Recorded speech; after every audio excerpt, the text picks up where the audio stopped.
News 18 Punjab Haryana Himachal ते तुहाडा स्वागत है। तुसीं देख रहे हो प्राइम टाइम। मैं हाँ यादविंदर सिंह। लोकतंत्र दे अंदर संघर्ष हमेशा इंपॉर्टेंट हुंदे ने, पर सब तो वड्डा सवाल ये भी है कि कोरोना के दौर च राजनीतिक पार्टियां नूं भी अपनी समझ बदलण दी लोड़ है, क्योंकि प्रोटेस्ट हुंदे ने पूरे इंडिया के अंदर, पंजाब के अंदर, और पंजाब जिहड़ी भी पार्टी प्रोटेस्ट करती है वो सोशल डिस्टेंसिंग दियां धज्जियां उड़ाउंदी है। तो यह सवाल वड्डे पद्धर ते पैदा हुंदा है क्योंकि लोग लीडरां नूं फॉलो करते हैं। अज दो प्रोटेस्ट हुए। अकाली दल ने कैप्टन सरकार नूं घेरिया, बीज घोटाले के उत्ते होर बहुत सारे मुद्दों ते। आम आदमी पार्टी ने बिजली के बिलों के मामले ते कहा कि कोरोना के दौर च लोगों की हालत माड़ी है, तो बिजली के बिल माफ क्यों नहीं होंदे। लोकतंत्र लई संघर्ष हमेशा इंपॉर्टेंट हुंदा, लोकतंत्र संघर्षां दे जरिए ही अमीर हुंदा। पर सब तो वड्डा सवाल यह है कि समा जरूर देखने की लोड़ है। जिस समय के अंदर प्रोटेस्ट हो रहे ने, वो प्रोटेस्टां दे अंदर सोशल डिस्टेंसिंग दियां धज्जियां भी उड़दियां ने। इस मसले की चर्चा करांगे। एक रिपोर्ट दिखाने तुहानूं अज अकाली दल ने की किया ते आम आदमी पार्टी ने बिजली के मुद्दे ते प्रोटेस्ट किया। उस तो बाद साडे नाल अकाली दल तो विरसा सिंह बलटोहा, आम आदमी पार्टी तो अमन अरोड़ा ते कांग्रेस तो रमन बाला सुब्रमण्यम होणगे। गलबात शुरू करांगे, पर यह रिपोर्ट देखते हैं।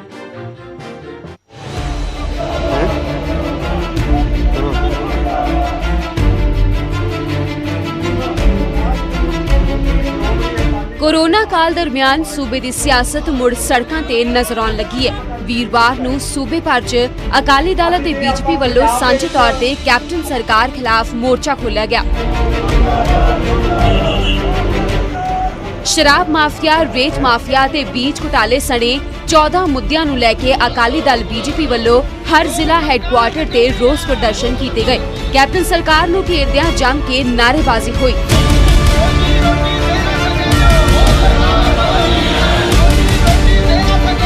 अकाली बीजेपी आगुआं मुताबक पंजाब के लोग कैप्टन सरकार दियां मारू नीतियां तो तंग आ चुके ने।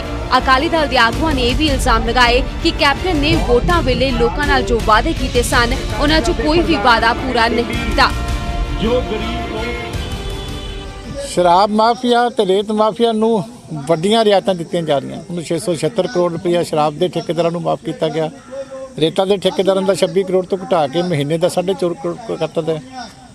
पर आम लोग जिहड़े है उन्हां दा कोई फायदा सरकार ने नहीं किया। मैमोरेंडम जो कैप्टन अमरिंदर की तानाशाही सरकार के खिलाफ दिता गया है कि कैप्टन अमरिंदर की सरकार ने जो लोगों का लक तोड़ता है, जिन्हें झूठे वादे किए। नीले कार्ड की स्कीम प्रकाश सिंह बादल जी ने शुरू की थी और बिना कोई राजनीतिक वितकरा किए सबनों सस्ता अनाज मिलता सी। जो कैप्टन अमरिंदर सिंह आए, उन्होंने आके राजनीतिक विरोधियों के नीले कार्ड करोड़ों की गिनती के विच कट दिते, जिहदे नाल कि जनता नूं सीधे तौर के उत्ते नुकसान होया।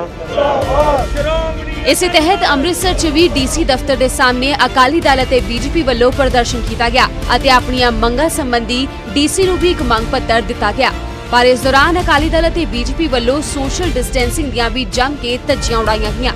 इन्हां आगुआं वालों मास्क तां पाए गए सन, पर समाजिक दूरी का कोई ध्यान नहीं रखा जा रहा सी। इस प्रदर्शन च बीजेपी आगू श्वेत मलिक ते अनिल जोशी अते अकाली दल दे भी कई आगू पहुंचे हुए सन। बहुत ज़्यादा भीड़ भी नज़र आई। किते ना किते जिहड़ी सरकार वालों, भावें वो केंद्र सरकार है, भावें वो पंजाब सरकार है, तो सोशल डिस्टेंसिंग की एक बिल्कुल मैं कहना चाहूँगा भी सिर्फ 10 जिहड़े मेन लीडर जिहड़े आ वो आने चाहिए दो पार्टियां दे। ये बिल्कुल कार्यकर्ता नूं नहीं सी बुलाउणा चाहिए। मैं बिल्कुल साइड ते रहा, ना मैं मैमोरेंडम देण जिहड़ा वा डीसी साहब नूं नाल गया। ਅਸੀਂ ਤਾਦੀ ਲੋਕਾਂ ਨੂੰ ਕਹਿ ਸਕਦੇ ਹਾਂ ਸੋਸ਼ਲ ਡਿਸਟੈਂਸਿੰਗ ਰੱਖੋ, ਜੇ ਅਸੀਂ ਆਪ ਰੱਖਾਂਗੇ। ਇਸ ਕਰਕੇ ਮੈਂ ਸਮਝਦਾ ਹਾਂ ਵੀ ਇਹ ਜਿਹੜਾ ਵਾ ਲੋਕਾਂ ਨੂੰ ਵੀ ਸਮਝਣਾ ਚਾਹੀਦਾ, ਦੂਰ ਦੂਰ ਖੜੇ ਹੋਣਾ ਚਾਹੀਦਾ ਜੇ ਕਾਰਜਕਰਤਾ ਆ ਵੀ ਗਏ ਆ। कोरोना काल दौरान बेशक सूबे की सियासत उत्ते कोई ब्रेक नहीं लगी, पर हुण करीब 3 महीनों बाद मुड़ सड़कों उत्ते नजर आउण लगी है। अकाली दल ते बीजेपी कैप्टन सरकार दा पिट स्यापा कर रहे ने, जदों कि 19 जून यानी शुक्रवार नूं पंजाब कांग्रेस किसानी दा मुद्दा लैके केंद्र सरकार खिलाफ सड़कों ते उतरेगी। Bureau report, news 18।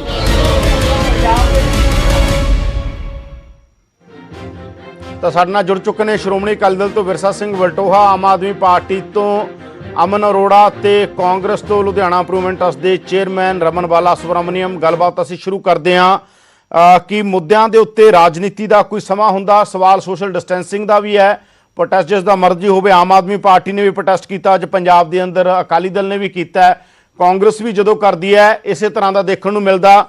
ਪਰ ਕਿਉਂਕਿ ਪ੍ਰੋਟੈਸਟ ਇਹ ਕਿਹਾ ਜਾਂਦਾ ਕਿ ਸਰਕਾਰਾਂ ਨੂੰ ਜਵਾਬਦੇਹ ਬਣਾਉਣਾ ਲੋਕਤੰਤਰ ਦੇ ਅੰਦਰ ਚੈੱਕ ਐਂਡ ਬੈਲੈਂਸਸ ਬੜੇ ਜ਼ਰੂਰੀ ਹੁੰਦੇ ਨੇ, ਤਾਂ ਇਸ ਮੁੱਦੇ ਦੇ ਉੱਤੇ ਹਮੇਸ਼ਾ ਹੀ ਇਸ ਤਰੀਕੇ ਦੇ ਨਾਲ ਚੀਜ਼ਾਂ ਸਾਹਮਣੇ ਆਉਂਦੀਆਂ ਨੇ।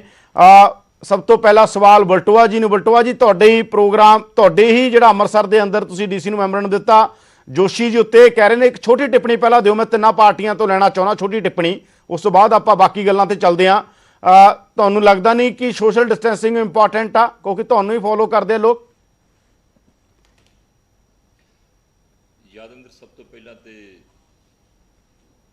ਉਹਨਾਂ ਸੂਰਬੀਰ ਯੋਧਿਆਂ ਨੂੰ ਜਿਨ੍ਹਾਂ ਨੇ ਦੇਸ਼ ਦੀ ਖਾਤਰ ਆਪਣੀਆਂ ਬਟਵਾ ਜੀ ਕੋਲ ਸ਼ਾਇਦ ਸਾਡੀ ਆਵਾਜ਼ ਨਹੀਂ ਜਾ ਰਹੀ। ਰਮਨ ਨੂੰ ਮੈਂ ਇਹੀ ਸਵਾਲ ਕਰਦਾ। ਰਮਨ, ਜੇ ਤੁਸੀਂ ਪ੍ਰੋਟੈਸਟ ਕਰਦੇ ਹੋ, ਕਿਉਂਕਿ ਤੁਸੀਂ ਵੀ ਕਿਹਾ ਕਿ ਆਉਣ ਵਾਲੇ ਦਿਨਾਂ ਦੇ ਅੰਦਰ ਅਸੀਂ ਵੀ ਪ੍ਰੋਟੈਸਟ ਕਰਾਂਗੇ ਬੀਜੇਪੀ ਗਵਰਨਮੈਂਟ ਦੇ ਖਿਲਾਫ, ਕੇਂਦਰ ਦੇ, ਕਿ ਜੋ ਪਿਛਲੇ ਦਿਨਾਂ 'ਚ ਆਰਡੀਨੈਂਸ ਹੋਏ ਨੇ ਉਹਨਾਂ ਦੇ ਉੱਤੇ, ਤਾਂ ਤੁਹਾਨੂੰ ਲੱਗਦਾ ਹੈਗਾ ਕਿ ਇੰਪੋਰਟੈਂਟ ਆ? ਤੁਹਾਡੇ ਵੀ ਬਹੁਤ ਸਾਰੇ ਪ੍ਰੋਗਰਾਮਾਂ 'ਚ ਹਰਮਿੰਦਰ ਜੱਸੀ ਦਾ ਪਰਸੋਂ ਦਾ ਪ੍ਰੋਗਰਾਮ ਸੀ, ਉੱਥੇ ਵੀ ਸੋਸ਼ਲ ਡਿਸਟੈਂਸਿੰਗ ਦੀਆਂ ਧੱਜੀਆਂ ਉੱਡੀਆਂ।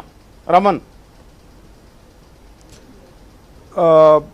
ਯਾਦਵਿੰਦਰ ਜੀ, ਇੱਕ ਗੱਲ ਤਾਂ ਅੱਜ ਅਕਾਲੀ ਦਲ ਬੀਜੇਪੀ, ਕਿਉਂਕਿ ਇਹ ਸਾਂਝੀ ਇਹਨਾਂ ਦੀ ਇੱਕ ਸਰਕਾਰ ਹੈ, ਸਾਂਝੀ ਤਾਂ ਚਲੋ ਨਹੀਂ, ਮੇਰਾ ਕਹਿਣ ਦਾ ਮਤਲਬ ਇੱਕ ਬੀਜੇਪੀ ਦੀ ਰਹਿਮੋ ਕਰਮ ਤੇ ਇੱਕ ਇਹਨਾਂ ਨੇ ਅਕਾਲੀ ਦਲ ਨੂੰ ਵੀ ਉੱਥੇ ਰੱਖਿਆ ਹੋਇਆ ਵੈ, ਮਤਲਬ ਕਿ ਚਲੋ ਯਾਰ ਤੁਸੀਂ ਬੈਠੇ ਰਹੋ, ਤੁਸੀਂ ਤੁਹਾਨੂੰ ਅਸੀਂ ਕਿਹਾ।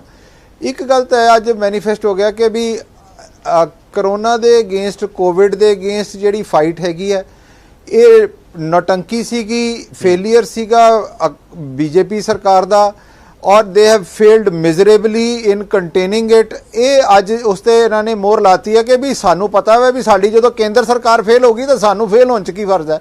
ਸੋ ਮੇਰਾ ਅੱਜ, ਪਰ ਤਾਂ ਵੀ ਇਹਨਾਂ ਨੂੰ ਚਾਹੀਦਾ ਸੀਗਾ ਕਿ ਅੰਮ੍ਰਿਤਸਰ, ਲੁਧਿਆਣਾ, ਕਾਂਗਰਸ ਵੀ ਇਹੀ ਕਰਦੀ ਹੈ ਰਮਨ ਜੀ। ਹਰਮਿੰਦਰ ਗਿੱਲ ਨੇ, ਹਰਮਿੰਦਰ ਜੱਸੀ ਤੁਹਾਡੇ ਲੀਡਰ ਨੇ, ਉਹਨਾਂ ਨੇ ਵੀ ਇਹ ਧੱਜੀਆਂ ਉਡਾਈਆਂ ਸੋਸ਼ਲ ਡਿਸਟੈਂਸਿੰਗ ਦੀਆਂ। ਕੱਲ ਹੀ ਅਜੇ ਬਠਿੰਡਾ ਸਰ, ਤਲਵੰਡੀ ਸਾਹਿਬ, ਮੌੜ ਹਲਕੇ 'ਚ। ਮੇਰੀ ਬੇਨਤੀ ਇਹ ਹੈ ਕਿ ਇਹ ਇਹਨਾਂ ਦਾ ਆਲ ਪਾਰਟੀ ਦਾ ਪੰਜਾਬ ਲੈਵਲ ਦਾ ਪ੍ਰੋਗਰਾਮ ਸੀਗਾ।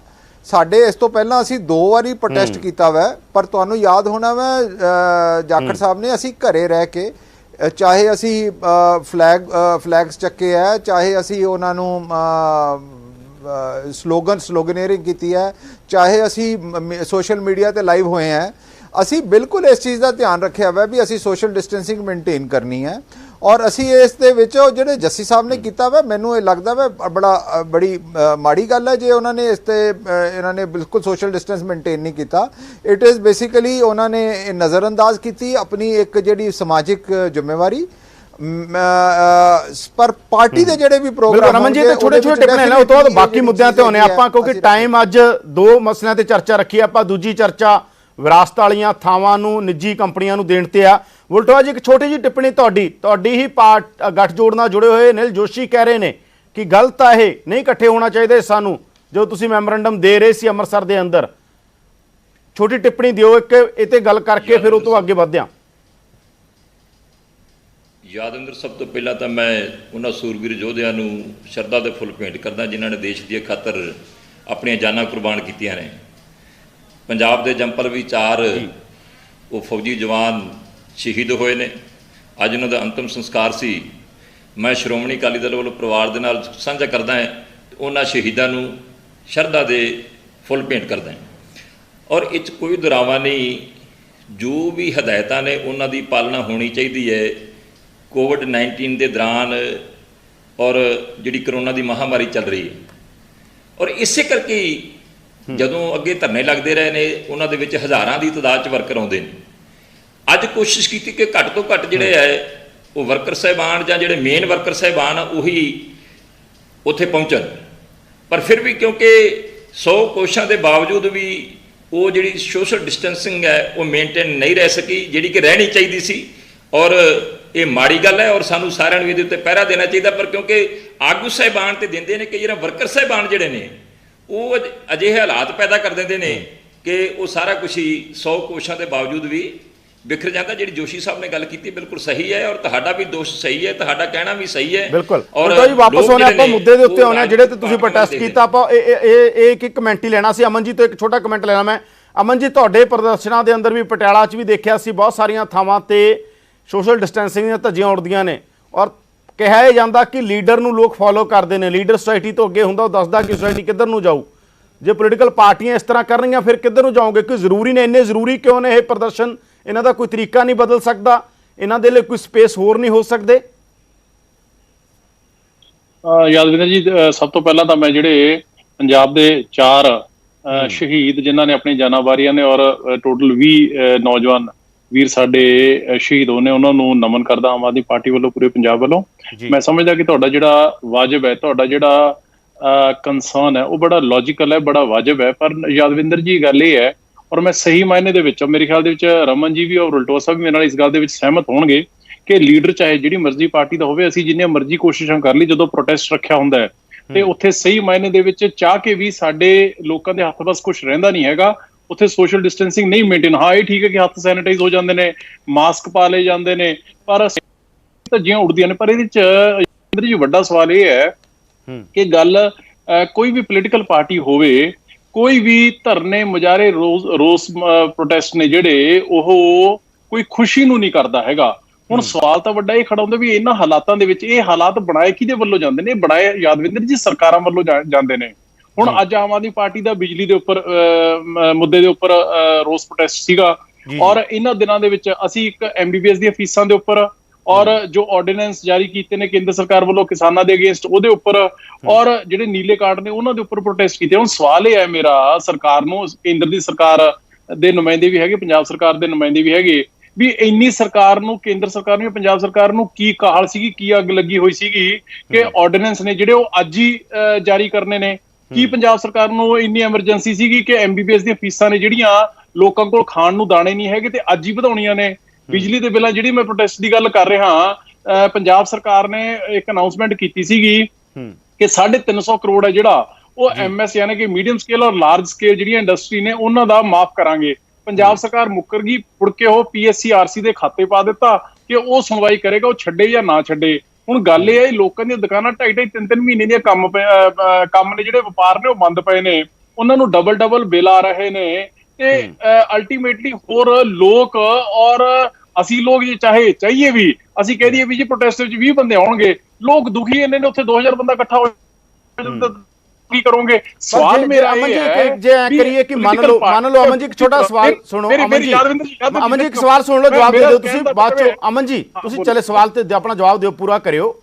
ਜੇ ਮੰਨ ਲਓ ਤੁਹਾਡੀ ਸਰਕਾਰ ਹੋਵੇ, ਮੰਨ ਲਓ ਤੁਹਾਡੀ ਸਰਕਾਰ ਹੋਵੇ, ਤੁਹਾਡੇ ਕੋਲ ਇਹਨਾਂ ਚੀਜ਼ਾਂ ਦਾ ਅਲਟਰਨੇਟਿਵ ਕੀ ਹੋਣਾ ਸੀਗਾ? ਕੀ ਤੁਸੀਂ ਬਿਜਲੀ ਦੇ ਬਿੱਲ ਨਾ ਲਾਉਂਦੇ ਕਿਉਂਕਿ ਸਰਕਾਰ ਕਹਿ ਰਹੀ ਅਸੀਂ ਬੜੇ ਕ੍ਰਾਈਸਿਸ ਚ, ਤਾਂ ਕੀ ਤੁਹਾਡੇ ਕੋਲ ਅਲਟਰਨੇਟਿਵ ਕੀ, ਤੁਹਾਡੇ ਕੋਲ ਬਦਲ ਕੀ ਹੋਣਾ ਸੀ?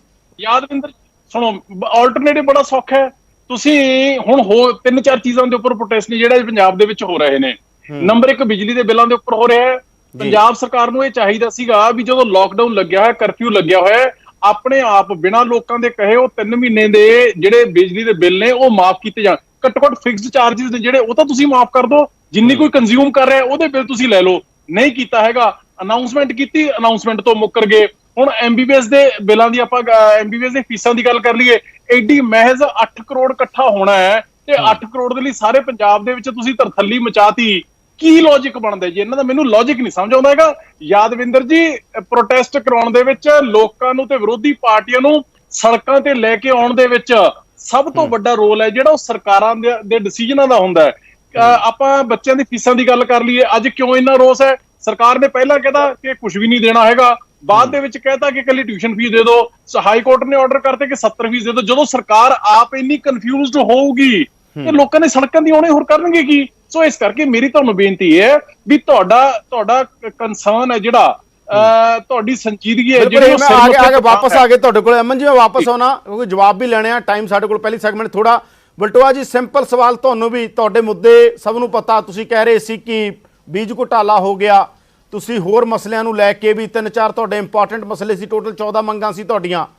ਕੀ ਬਹੁਤ ਜ਼ਰੂਰੀ ਸੀ ਇਹ ਪ੍ਰੋਟੈਸਟ ਨੂੰ ਕਰਨਾ? ਔਰ ਕੀ ਤੁਹਾਨੂੰ ਲੱਗਦਾਗਾ ਇਹ ਪ੍ਰੋਟੈਸਟ ਰਾਜਨੀਤਿਕ ਤੌਰ ਦੇ ਉੱਤੇ ਨੇ, ਇੰਪੋਰਟੈਂਟ ਨੇ 2022 ਦੀ ਰਣਨੀਤੀ ਲਈ, ਜਾਂ ਤੁਹਾਨੂੰ ਲੱਗਦਾਗਾ ਕਿ ਨਹੀਂ, ਕਿਉਂਕਿ ਪ੍ਰੋਟੈਸਟਾਂ ਦੀ ਇੱਕ ਥਾਂ ਹੁੰਦੀ ਹੈ, ਇਸੇ ਕਰਕੇ ਤੁਸੀਂ ਇਹਦੇ ਤੇ ਫੋਕਸ ਕਰ ਰਹੇ ਸੀ? ਦੇਖੋ ਯਾਦਵਿੰਦਰ, ਸਭ ਤੋਂ ਪਹਿਲੀ ਤੇ ਗੱਲ ਕਿ ਕੋਈ ਵੀ ਰਾਜਨੀਤਿਕ ਪਾਰਟੀ ਬਣਦੀ ਹੈ, ਉਹਨੇ ਲੋਕਾਂ ਦੀ ਆਵਾਜ਼ ਨੂੰ ਸੁਣਨਾ ਹੁੰਦਾ ਹੈ ਤੇ ਜੇ ਵਿਰੋਧੀ ਧਿਰ 'ਚ ਆ ਤੇ ਸੱਤਾ ਧਿਰ ਤੱਕ ਪਹੁੰਚਾਉਣਾ ਹੁੰਦਾ ਆ। ਜੇ ਸੱਤਾ ਧਿਰ ਫਿਰ ਵੀ ਅੰਨੀ ਤੇ ਬੋਲੀ ਹੋ ਜੇ, ਗੁੰਗੀ ਹੋ ਜੇ, ਤੇ ਫਿਰ ਖੂੰਡਾ ਵੀ ਖੜਕਾਉਣਾ ਹੁੰਦਾ। ਤੇ ਉਹ ਖੂੰਡਾ ਖੜਕਾਉਣ ਦਾ ਇੱਕੋ ਇੱਕ ਹੁੰਦਾ ਹੈ ਕਿ ਰੋਸ ਪ੍ਰਦਰਸ਼ਨ, ਮੁਜ਼ਾਹਰਾ, ਸਰਕਾਰ ਤੱਕ ਸਿੱਧੇ ਰੂਪ 'ਚ ਆਪਣੀ ਆਵਾਜ਼ ਪਹੁੰਚਾਉਣਾ। ਅੱਜ ਤੁਸੀਂ ਦੇਖੋ ਪੰਜਾਬ ਦੇ ਅੰਦਰ ਜੀ ਕੋਈ ਵੀ ਸਟੇਟ ਹੈ ਉਹ ਵੈਲਫੇਅਰ ਸਟੇਟ ਹੁੰਦੀ ਹੈ, ਜਿਹਦਾ ਸਭ ਤੋਂ ਪਹਿਲਾ ਫਰਜ਼ ਬਣਦਾ ਹੈ ਕਿ ਲੋਕਾਂ ਦੀ ਭਲਾਈ ਕਰਨਾ, ਖਾਸ ਕਰਕੇ ਗਰੀਬਾਂ ਦੀ ਭਲਾਈ ਕਰਨਾ। ਔਰ ਅੱਜ ਗਰੀਬ ਜਿਹੜੇ ਨੇ ਤਾਹਾਂ ਮਾਰਨ ਡਏ ਨੇ। ਉਹ ਜਿਹੜਾ ਨੀਲੇ ਕਾਰਡ ਹੈ ਉਹ ਪਾਰਟੀਬਾਜ਼ੀ ਕਰਕੇ ਪਿੰਡਾਂ 'ਚ ਕੱਟ ਦਿੱਤੇ ਗਏ। ਜੇ ਕਿਸੇ ਦਾ ਗਲਤੀ ਨਾਲ ਬਚ ਵੀ ਗਿਆ ਉਹਨੂੰ ਕਹੇ ਤੈਨੂੰ ਨਹੀਂ ਮਿਲਣਾ, ਜਿੱਥੇ ਮਰਜ਼ੀ ਜ਼ੋਰ ਲਾ ਲਾ, ਜਾ ਉਹਨਾਂ ਕੋਲੋਂ ਲੈ ਜਾ ਕੇ। ਕਿਸੇ ਵਿਰੋਧੀ ਧਿਰ ਦੀ ਪਾਰਟੀ ਦੇ ਨਾਲ ਸੰਬੰਧਿਤ ਕਿਸੇ ਗਰੀਬ ਨੂੰ, ਚਾਹੇ ਉਹ ਸਸਤਾ ਅਨਾਜ ਸੀ ਜਿਹੜੀ ਸਾ ਪ੍ਰਕਾਸ਼ ਸਿੰਘ ਬਾਦਲ ਨੇ ਆਟਾ ਦਾਲ ਸਕੀਮ ਸ਼ੁਰੂ ਕੀਤੀ ਸੀ, ਉਹਦਾ ਕੁਝ ਦਿੱਤਾ ਹੈ। ਔਰ 1 ਕਰੋੜ 41 ਲੱਖ ਪੰਜਾਬ ਦੇ ਲੋਕਾਂ ਨੂੰ, ਲਗਭਗ ਅੱਧੀ ਆਬਾਦੀ ਨੂੰ ਮੋਦੀ ਸਰਕਾਰ ਨੇ ਮੁਫਤ ਰਾਸ਼ਨ ਭੇਜਿਆ। ਚੀਕਾਂ ਵੱਜਣ ਡੀਆਂ ਨੇ ਪਿੰਡਾਂ 'ਚ। ਜਿਹੜੇ ਵਿਰੋਧੀ ਧਿਰ ਨਾਲ ਸੰਬੰਧਿਤ ਲੋਕ ਨੇ, ਗਰੀਬ ਨੇ, ਜਿਹੜੇ ਕਿਸੇ ਨੂੰ ਦਿੱਤਾ ਨਹੀਂ ਗਾ। ਅਸੀਂ ਕਿਹਾ ਕਿ ਜਿਹੜਾ ਰਾਸ਼ਨ ਘੁਟਾਲਾ ਕੀਤਾ, ਜਿਹੜਾ ਕਾਂਗਰਸ ਨੇ ਆਪਣੇ ਘਰਾਂ 'ਚ ਪਾਲਿਆ ਹੈ, ਸਰਪੰਚਾਂ ਨੇ, ਮੋਹਤਬਰਾਂ ਨੇ, ਕਾਰਕੁਨਾਂ ਨੇ, ਵਰਕਰਾਂ ਨੇ, ਔਰ ਕਾਂਗਰਸੀਆਂ ਨੇ ਆਪਣੇ ਘਰ ਭਰ ਲਏ ਨੇ ਰਾਸ਼ਨ ਦੇ ਨਾਲ, ਉਹਦੀ ਜਾਂਚ ਹੋਣੀ ਚਾਹੀਦੀ ਹੈ। ਔਰ ਨੀਲੇ ਕਾਰਡ, ਹਾਈ ਕੋਰਟ ਦੇ ਵਿੱਚ ਸ਼੍ਰੋਮਣੀ ਅਕਾਲੀ ਦਲ ਗਿਆ ਨੀਲੇ ਕਾਰਡ ਗਰੀਬਾਂ ਦੇ ਕੱਟਣ ਦੇ ਉੱਤੇ, ਔਰ ਹਾਈ ਕੋਰਟ ਦੇ ਵਿੱਚ ਸਰਕਾਰ ਨੇ ਆਪਣੀ ਗਲਤੀ ਮੰਨੀ ਤੇ ਬਹਾਲ ਕਰਨ ਲਈ ਵੀ ਉੱਥੇ ਵਾਅਦਾ ਕਰਕੇ ਆਏ ਹੈ, ਭਾਵੇਂ ਕਿ ਇਹਨਾਂ ਦੇ ਵਾਅਦੇ ਦੇ ਉੱਤੇ ਕੋਈ ਭਰੋਸਾ ਹੈ ਨਹੀਂ। ਔਰ ਦੂਸਰੀ ਗੱਲ ਜਿਹੜੀ ਅਮਨ ਜੀ ਨੇ ਵੀ ਗੱਲ ਕੀਤੀ ਹੈ ਕਿ ਤੁਸੀਂ ਲੋਕਡਾਊਨ ਲਾਤਾ, ਲੋਕਾਂ ਦਾ ਕੋਈ ਵਸੂਲਾ ਨਹੀਂ, ਕੋਈ ਕਮਾਈ ਦਾ ਸਾਧਨ ਨਹੀਂ, ਤੇ ਜਿਹੜੇ ਬੱਤੀ ਦੇ ਬਿੱਲ ਹੈ, ਜਿਹੜੇ ਬਿਜਲੀ ਦੇ ਬਿੱਲ ਹੈ, ਸੀਵਰੇਜ ਦੇ ਬਿੱਲ ਹੈ, ਪਾਣੀ ਦੇ ਬਿੱਲ ਹੈ, ਜਿਹੜੇ ਹੋਰ ਬਿੱਲ ਨੇ, ਉਹ ਤੁਸੀਂ ਧੜਾ ਧੜ ਘੱਲੀ ਜਾ ਰਹੇ ਜੀ। ਤੇ ਕੀ ਸਟੇਟ ਪੰਜਾਬ ਦੇ ਲੋਕਾਂ ਦੇ ਹਾਲਾਤ ਨੂੰ ਮੱਦੇਨਜ਼ਰ ਰੱਖਦੇ ਹੋਏ ਪੰਜਾਬ ਸਰਕਾਰ ਕੀ ਇਹ 3 ਮਹੀਨਿਆਂ ਦੇ ਜਿਹੜੇ ਬਿੱਲ ਮਾਫ ਨਹੀਂ ਕਰ ਸਕਦੀ? ਉਹ ਮਾਫੀ ਦੀ ਗੱਲ ਕੀਤੀ ਹੈ। ਔਰ ਨਾਲ ਹੀ ਪੰਜਾਬ ਸਰਕਾਰ ਨੇ ਦੇਣਾ ਤੇ ਕੀ ਸੀ, ਜਿਹੜੀ ਡੀਜ਼ਲ ਹੈ, ਡੀਜ਼ਲ ਦੇ ਉੱਤੇ £3 ਰੁਪਏ ਵੈਟ ਜਿਹੜਾ ਪੰਜਾਬ ਦਾ ਟੈਕਸ ਉਹ ਵਧਾਤਾ, ਬੋਝ ਪਾਤਾ ਪੰਜਾਬ ਦੇ ਲੋਕਾਂ ਦੇ ਉੱਤੇ। ਇਹ ਤਾਂ ਪਾਉਣ ਵਾਲੇ ਨੇ। ਮੈਡੀਕਲ ਫੀਸਾਂ ਦੀ ਜਵਾਬ ਲੈ ਲਈਏ ਬਲਟੋਆ ਜੀ, ਅਮਨ ਜੀ ਨੇ ਗੱਲ ਕੀਤੀ ਹੈ। ਬਲਟੋਆ ਜੀ ਜਵਾਬ ਲੈ ਲਈਏ। ਸਾਡੇ ਨਾਲ ਰਮਨ ਸੁਬਰਾਮਨੀਅਮ ਜੀ ਨੇ, ਉਹਨਾਂ ਤੋਂ ਜਵਾਬ ਲਈਏ ਕਿਉਂਕਿ ਜਵਾਬ ਸਰਕਾਰ ਨਹੀਂ ਦੇਣੇ ਨੇ। ਤੁਸੀਂ ਅੱਜ ਪ੍ਰੋਟੈਸਟ ਕੀਤੇ ਨੇ, ਡੀਸੀ ਨੂੰ ਮੈਮੋਰੈਂਡਮ ਦਿੱਤਾ। ਰਮਨ ਜੀ ਕੀ ਲੱਗਦਾ ਤੁਹਾਨੂੰ? ਉਹ ਕਹਿੰਦੇ ਸਾਨੂੰ ਤੇ ਲੋੜ ਹੀ ਨਹੀਂ ਪੈਣੀ ਸੀ ਜੇ ਸਰਕਾਰ ਕੁਝ ਕਰਦੀ ਹੁੰਦੀ। ਸਰਕਾਰ ਨੇ ਕੁਝ ਕੀਤਾ ਨਹੀਂ, ਲੋਕਾਂ ਦਾ ਆਇਆ ਹੋਇਆ ਰਾਸ਼ਨ ਵੀ ਤੁਹਾਡੇ ਨੁਮਾਇੰਦੇ ਖਾ ਗਏ, ਇਲਜ਼ਾਮ ਲਾ ਰਹੇ ਨੇ ਵਿਰਸਾ ਸਿੰਘ ਵਲਟੋਆ ਤੁਹਾਡੇ ਤੇ, ਔਰ ਅਮਨ ਕਹਿ ਰਹੇ ਨੇ ਐਡੀ ਕੀ ਗੱਲ ਹੋ ਗਈ ਸੀ? MBBS ਦੀਆਂ ਫੀਸਾਂ ਜਾਂ ਹੋਰ ਚੀਜ਼ਾਂ ਕਿਉਂ ਨਹੀਂ ਰੋਕੀਆਂ ਗਈਆਂ? ਕਿਉਂ ਬਿਜਲੀ ਦੇ ਬਿੱਲ ਆਏ ਜਾ ਰਹੇ ਨੇ? ਪਹਿਲਾਂ ਮੈਂ ਵਲਟੋਹਾ ਸਾਹਿਬ ਦਾ ਜਵਾਬ ਦੇ ਦਿਆਂ। ਆ ਗੱਲ ਬਿਲਕੁਲ ਠੀਕ ਹੈ ਯਾਦਵਿੰਦਰ ਜੀ ਤੁਹਾਡੀ ਆਬਜ਼ਰਵੇਸ਼ਨ ਕਿ ਕੀ ਲੋੜ ਪੈ ਗਈ। ਇਹ ਨਾ ਪਾਰਟੀਆਂ ਬਿਲਕੁਲ ਬੁਖਲਾ ਗਈਆਂ ਹੈਗੀਆਂ। ਮੈਂ ਕਿਉਂਕਿ ਜਿਸ ਤਰ੍ਹਾਂ ਅਸੀਂ ਕੋਵਿਡ ਦੀ ਮੈਨੇਜਮੈਂਟ ਕੀਤੀ ਹੈ, ਅੱਜ ਕੈਪਟਨ ਅਮਰਿੰਦਰ ਸਿੰਘ ਦੀ ਲੀਡਰਸ਼ਿਪ ਦਾ ਜਿਹੜਾ ਵਾ ਡੰਕਾ PM ਮੋਦੀ ਨੇ ਵੀ ਮੰਨਿਆ ਵਾ ਕਿ ਵੀ ਬੈਸਟ ਕੋਵਿਡ ਮੈਨੇਜਮੈਂਟ ਹੋਈ ਹੈਗੀ ਹੈ। ਹਰੇਕ ਬੰਦੇ ਨੂੰ ਜਿਹੜਾ ਵਾ ਰਾਸ਼ਨ ਦਿੱਤਾ ਗਿਆ ਵਾ। ਇਹ ਜਿਹੜੇ ਰਾਸ਼ਨ ਕਾਰਡ ਕੱਟਣ ਦੀ ਗੱਲ ਕਰਦੇ ਨਾ ਵਲਟੋਆ ਸਾਹਿਬ, ਜਿਹੜੇ ਤੁਹਾਡੇ ਬੜੇ ਸੀਨੀਅਰ ਲੀਡਰ ਹੈ ਵਿਕਰਮ ਮਜੀਠੀਆ ਦੇ, ਜਿਨ੍ਹਾਂ ਦੇ ਘਰੇ ਮਰਸੀਡੀਜ਼ ਕਾਰਾਂ ਹੈਗੀਆਂ ਵਾ ਔਰ ਬਲੇਰੋ ਹੈਗੀਆਂ ਵਾ ਔਰ ਜਿਹੜੀਆਂ ਫੋਰਚੂਨਰ ਖੜੀਆਂ, ਉਹਨਾਂ ਦੇ ਵੀ ਤੁਸੀਂ ਨੀਲੇ ਕਾਰਡ ਬਣਵਾਏ ਹੈ। ਤੁਸੀਂ ਉਹਨਾਂ ਬੰਦਿਆਂ ਦਾ ਹੱਕ ਹੀ 12% ਕਾਰਡ ਉਹ ਕੱਟੇ ਹੈਗੇ ਆ ਜਿਹੜੇ ਕਿ ਜਿਨ੍ਹਾਂ ਦੇ ਘਰਾਂ ਦੇ ਵਿੱਚ 에ਅਰ ਕੰਡੀਸ਼ਨਰ ਚੱਲਦੇ ਹੈਗੇ ਆ। ਤੁਸੀਂ ਜਿਸ ਤਰ੍ਹਾਂ ਕਾਰਡ ਇਹ ਜਿਹੜੀ ਬਿਲਕੁਲ ਜਿਹੜੇ ਉਹ ਗੋਸਟ ਬੈਨੀਫਿਸ਼ਰੀ ਤੇ ਜਿਹੜੇ ਬੋਗਸ ਬੈਨੀਫਿਸ਼ਰੀਆਂ ਤੁਸੀਂ ਬਣਾਏ ਸੀ ਨਾ ਜੀ, ਮਜੀਠੀਏ ਇਲਾਕੇ ਦੇ ਵਿੱਚ 94% ਲੋਕਾਂ ਦੇ ਘਰੇ ਨੀਲੇ ਕਾਰਡ ਸੀਗੇ। ਇਹਦਾ ਮਤਲਬ ਮਜੀਠੀਆ ਇੰਨਾ ਗਰੀਬ ਔਰ ਵਿਛੜਿਆ ਹੋਇਆ ਵਾ ਕਿ ਵੀ ਉਹ ਮੁਕਤਸਰ ਮਲੋਟ ਦੋਦਾ ਵਰਗੇ ਜਿਹੜੇ ਇਲਾਕਿਆਂ ਤੋਂ ਵੀ, ਜਿਹੜਾ ਫਿਰੋਜ਼ਪੁਰ ਦੇ ਜਿਹੜੇ ਕੰਢੀ ਦੇ ਇਲਾਕਿਆਂ ਨਾਲੋਂ ਵੀ ਜਿਹੜਾ ਵਾ ਮਤਲਬ ਗਿਆ ਗੁਜ਼ਰਿਆ ਵਾ। ਤੁਸੀਂ ਜਿਸ ਤਰ੍ਹਾਂ ਦੀ ਨਾਦਰਸ਼ਾਹੀ ਫਰਮਾਨਾਂ ਦੇ ਨਾਲ ਤੁਸੀਂ ਸਰਕਾਰ ਚਲਾਈਏ ਨਾ, ਅੱਜ ਤੁਹਾਡਾ ਹਾਲ ਇਹ ਹੈ। ਬਖਲਾਟ ਤੁਹਾਡੇ ਦੇ ਚ ਹੈ ਕਿ ਵੀ ਹੁਣ ਜੇ ਹੁਣ ਨਾ ਬਖਲਾਟ ਕੀਤੀ ਤੇ ਜਿਹੜੀਆਂ ਸਾਡੀਆਂ 11-12 ਸੀਟਾਂ ਹੈ 2-4 ਤੇ ਰਹਿ ਜਾਣੀਆਂ ਵਾ। ਅਮਨ ਜੀ ਜਿਹੜਾ ਕਹਿ ਰਿਹਾ ਬਿਜਲੀ ਦੇ ਮੈਂ ਅਮਨ ਜੀ ਤੁਹਾਨੂੰ ਪਤਾ ਹੋਣਾ ਚਾਹੀਦਾ ਕਿ ਅਸੀਂ ਇੱਕ ਮਾਡਲ ਅਡਾਪਟ ਬਾਦਲ ਸਾਹਿਬ ਕਰ ਗਏ ਹੈ। ਇਹ ਜਿਹੜੀਆਂ ਵਾ ਹੁਣ ਇਹ ਬੋਰਡਸ ਹੈ, ਕਾਰਪੋਰੇਸ਼ਨਸ ਹੈ, ਸਰਕਾਰਾਂ ਦੇ ਹੱਥ 'ਚ ਨਹੀਂ ਹੈ।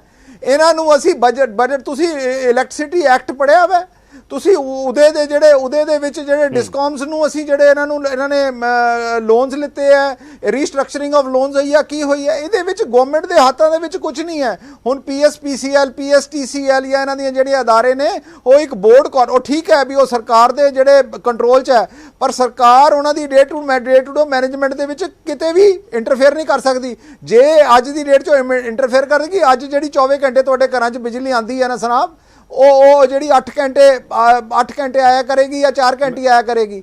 ਮੈਨੂੰ ਸਰ ਦੋ ਗੱਲਾਂ ਸਮਝਣ ਦੀ ਤੁਹਾਨੂੰ ਲੋੜ ਹੈ। ਇਹ ਗਵਰਨਮੈਂਟ ਜੇ ਤੁਹਾਡੇ ਫੀਸਾਂ ਉੱਥੇ ਵਧੀਆਂ ਵੈ, ਜੇ ਤੁਸੀਂ ਕੱਲ ਨੂੰ ਕਹੋ ਕਿ ਵੀ ਉਹ ਫੀਸਾਂ ਵਧੀਆਂ ਵੈ, ਪਰ ਜਿਹੜੀ ਆਮ ਜਿਹੜੇ ਰੂਟੀਨ ਦੇ ਜਿਹੜੇ ਮੈਰਿਟ ਵਾਲੇ ਇਹ ਪ੍ਰਾਈਵੇਟ ਸੀਟਾਂ ਲਈ ਵਧੀਆਂ ਵੈ, ਜਿਹੜੇ ਪੇ ਕਰਦੇ ਕੈਪੈਸਿਟੀ ਤੇ ਜਿਹੜੇ ਨਹੀਂ ਕਰਦੇ, ਜਿਹੜੇ ਕੰਪੀਟੀਸ਼ਨ ਦੇ ਥਰੂ ਆਣਗੇ ਉਹ ਆ ਜਾਣਗੇ। ਬਿਲਕੁਲ ਰਮਨ ਜੀ ਤੁਹਾਡਾ ਜਵਾਬ ਆ ਗਿਆ। ਰਮਨ ਜੀ ਜਵਾਬ ਆ ਗਿਆ ਤੁਹਾਡਾ। ਜੇ ਐਕਸਟੈਂਸ਼ਨ ਅੱਗੇ ਦੀ ਹੋਰ ਵਿਆਖਿਆ ਹੋ ਸਕਦੀ ਹੈ, ਪਰ ਸਾਡੇ ਕੋਲੇ ਰਮਨ ਜੀ ਇਹ ਸੈਗਮੈਂਟ ਸਾਡੇ ਕੋਲੇ ਰਮਨ ਜੀ ਅੱਜ ਸਾਡੇ ਕੋਲ ਸਮਾਂ ਥੋੜਾ, ਸਾਡੇ ਕੋਲੇ ਇਹ ਮਸਲੇ ਤੇ ਬੜੀ ਡਿਟੇਲ ਚਰਚਾ ਕਦੇ ਨਾ ਕਦੇ ਖੁੱਲ ਕੇ ਹੋ ਸਕਦੀ ਹੈ। ਸਾਡੇ ਕੋਲ ਇਹ ਸੈਗਮੈਂਟ ਟਾਈਮ ਥੋੜਾ ਸੀ। ਅੱਗੇ ਜਿਹੜੀਆਂ ਤੁਸੀਂ ਇਤਿਹਾਸਕ ਥਾਵਾਂ ਨੂੰ, ਵਿਰਾਸਤੀ ਥਾਵਾਂ ਨੂੰ ਪ੍ਰਾਈਵੇਟ ਕੰਪਨੀਆਂ ਨੂੰ ਦਿੱਤਾ, ਉੱਥੇ ਚਰਚਾ ਕਰਨੀ ਆ। ਇੱਕ ਬ੍ਰੇਕ ਲਈ ਰੁਕਦੇ ਹਾਂ। ਵਲਟੋਆ ਜੀ, ਅਮਨ ਅਰੋੜਾ ਤੇ ਰਮਨ ਸਾਡੇ ਨਾਲ ਜੁੜੇ ਹੋਏ ਨੇ। ਇੱਕ ਬ੍ਰੇਕ ਲਈ ਰੁਕਦੇ ਹਾਂ।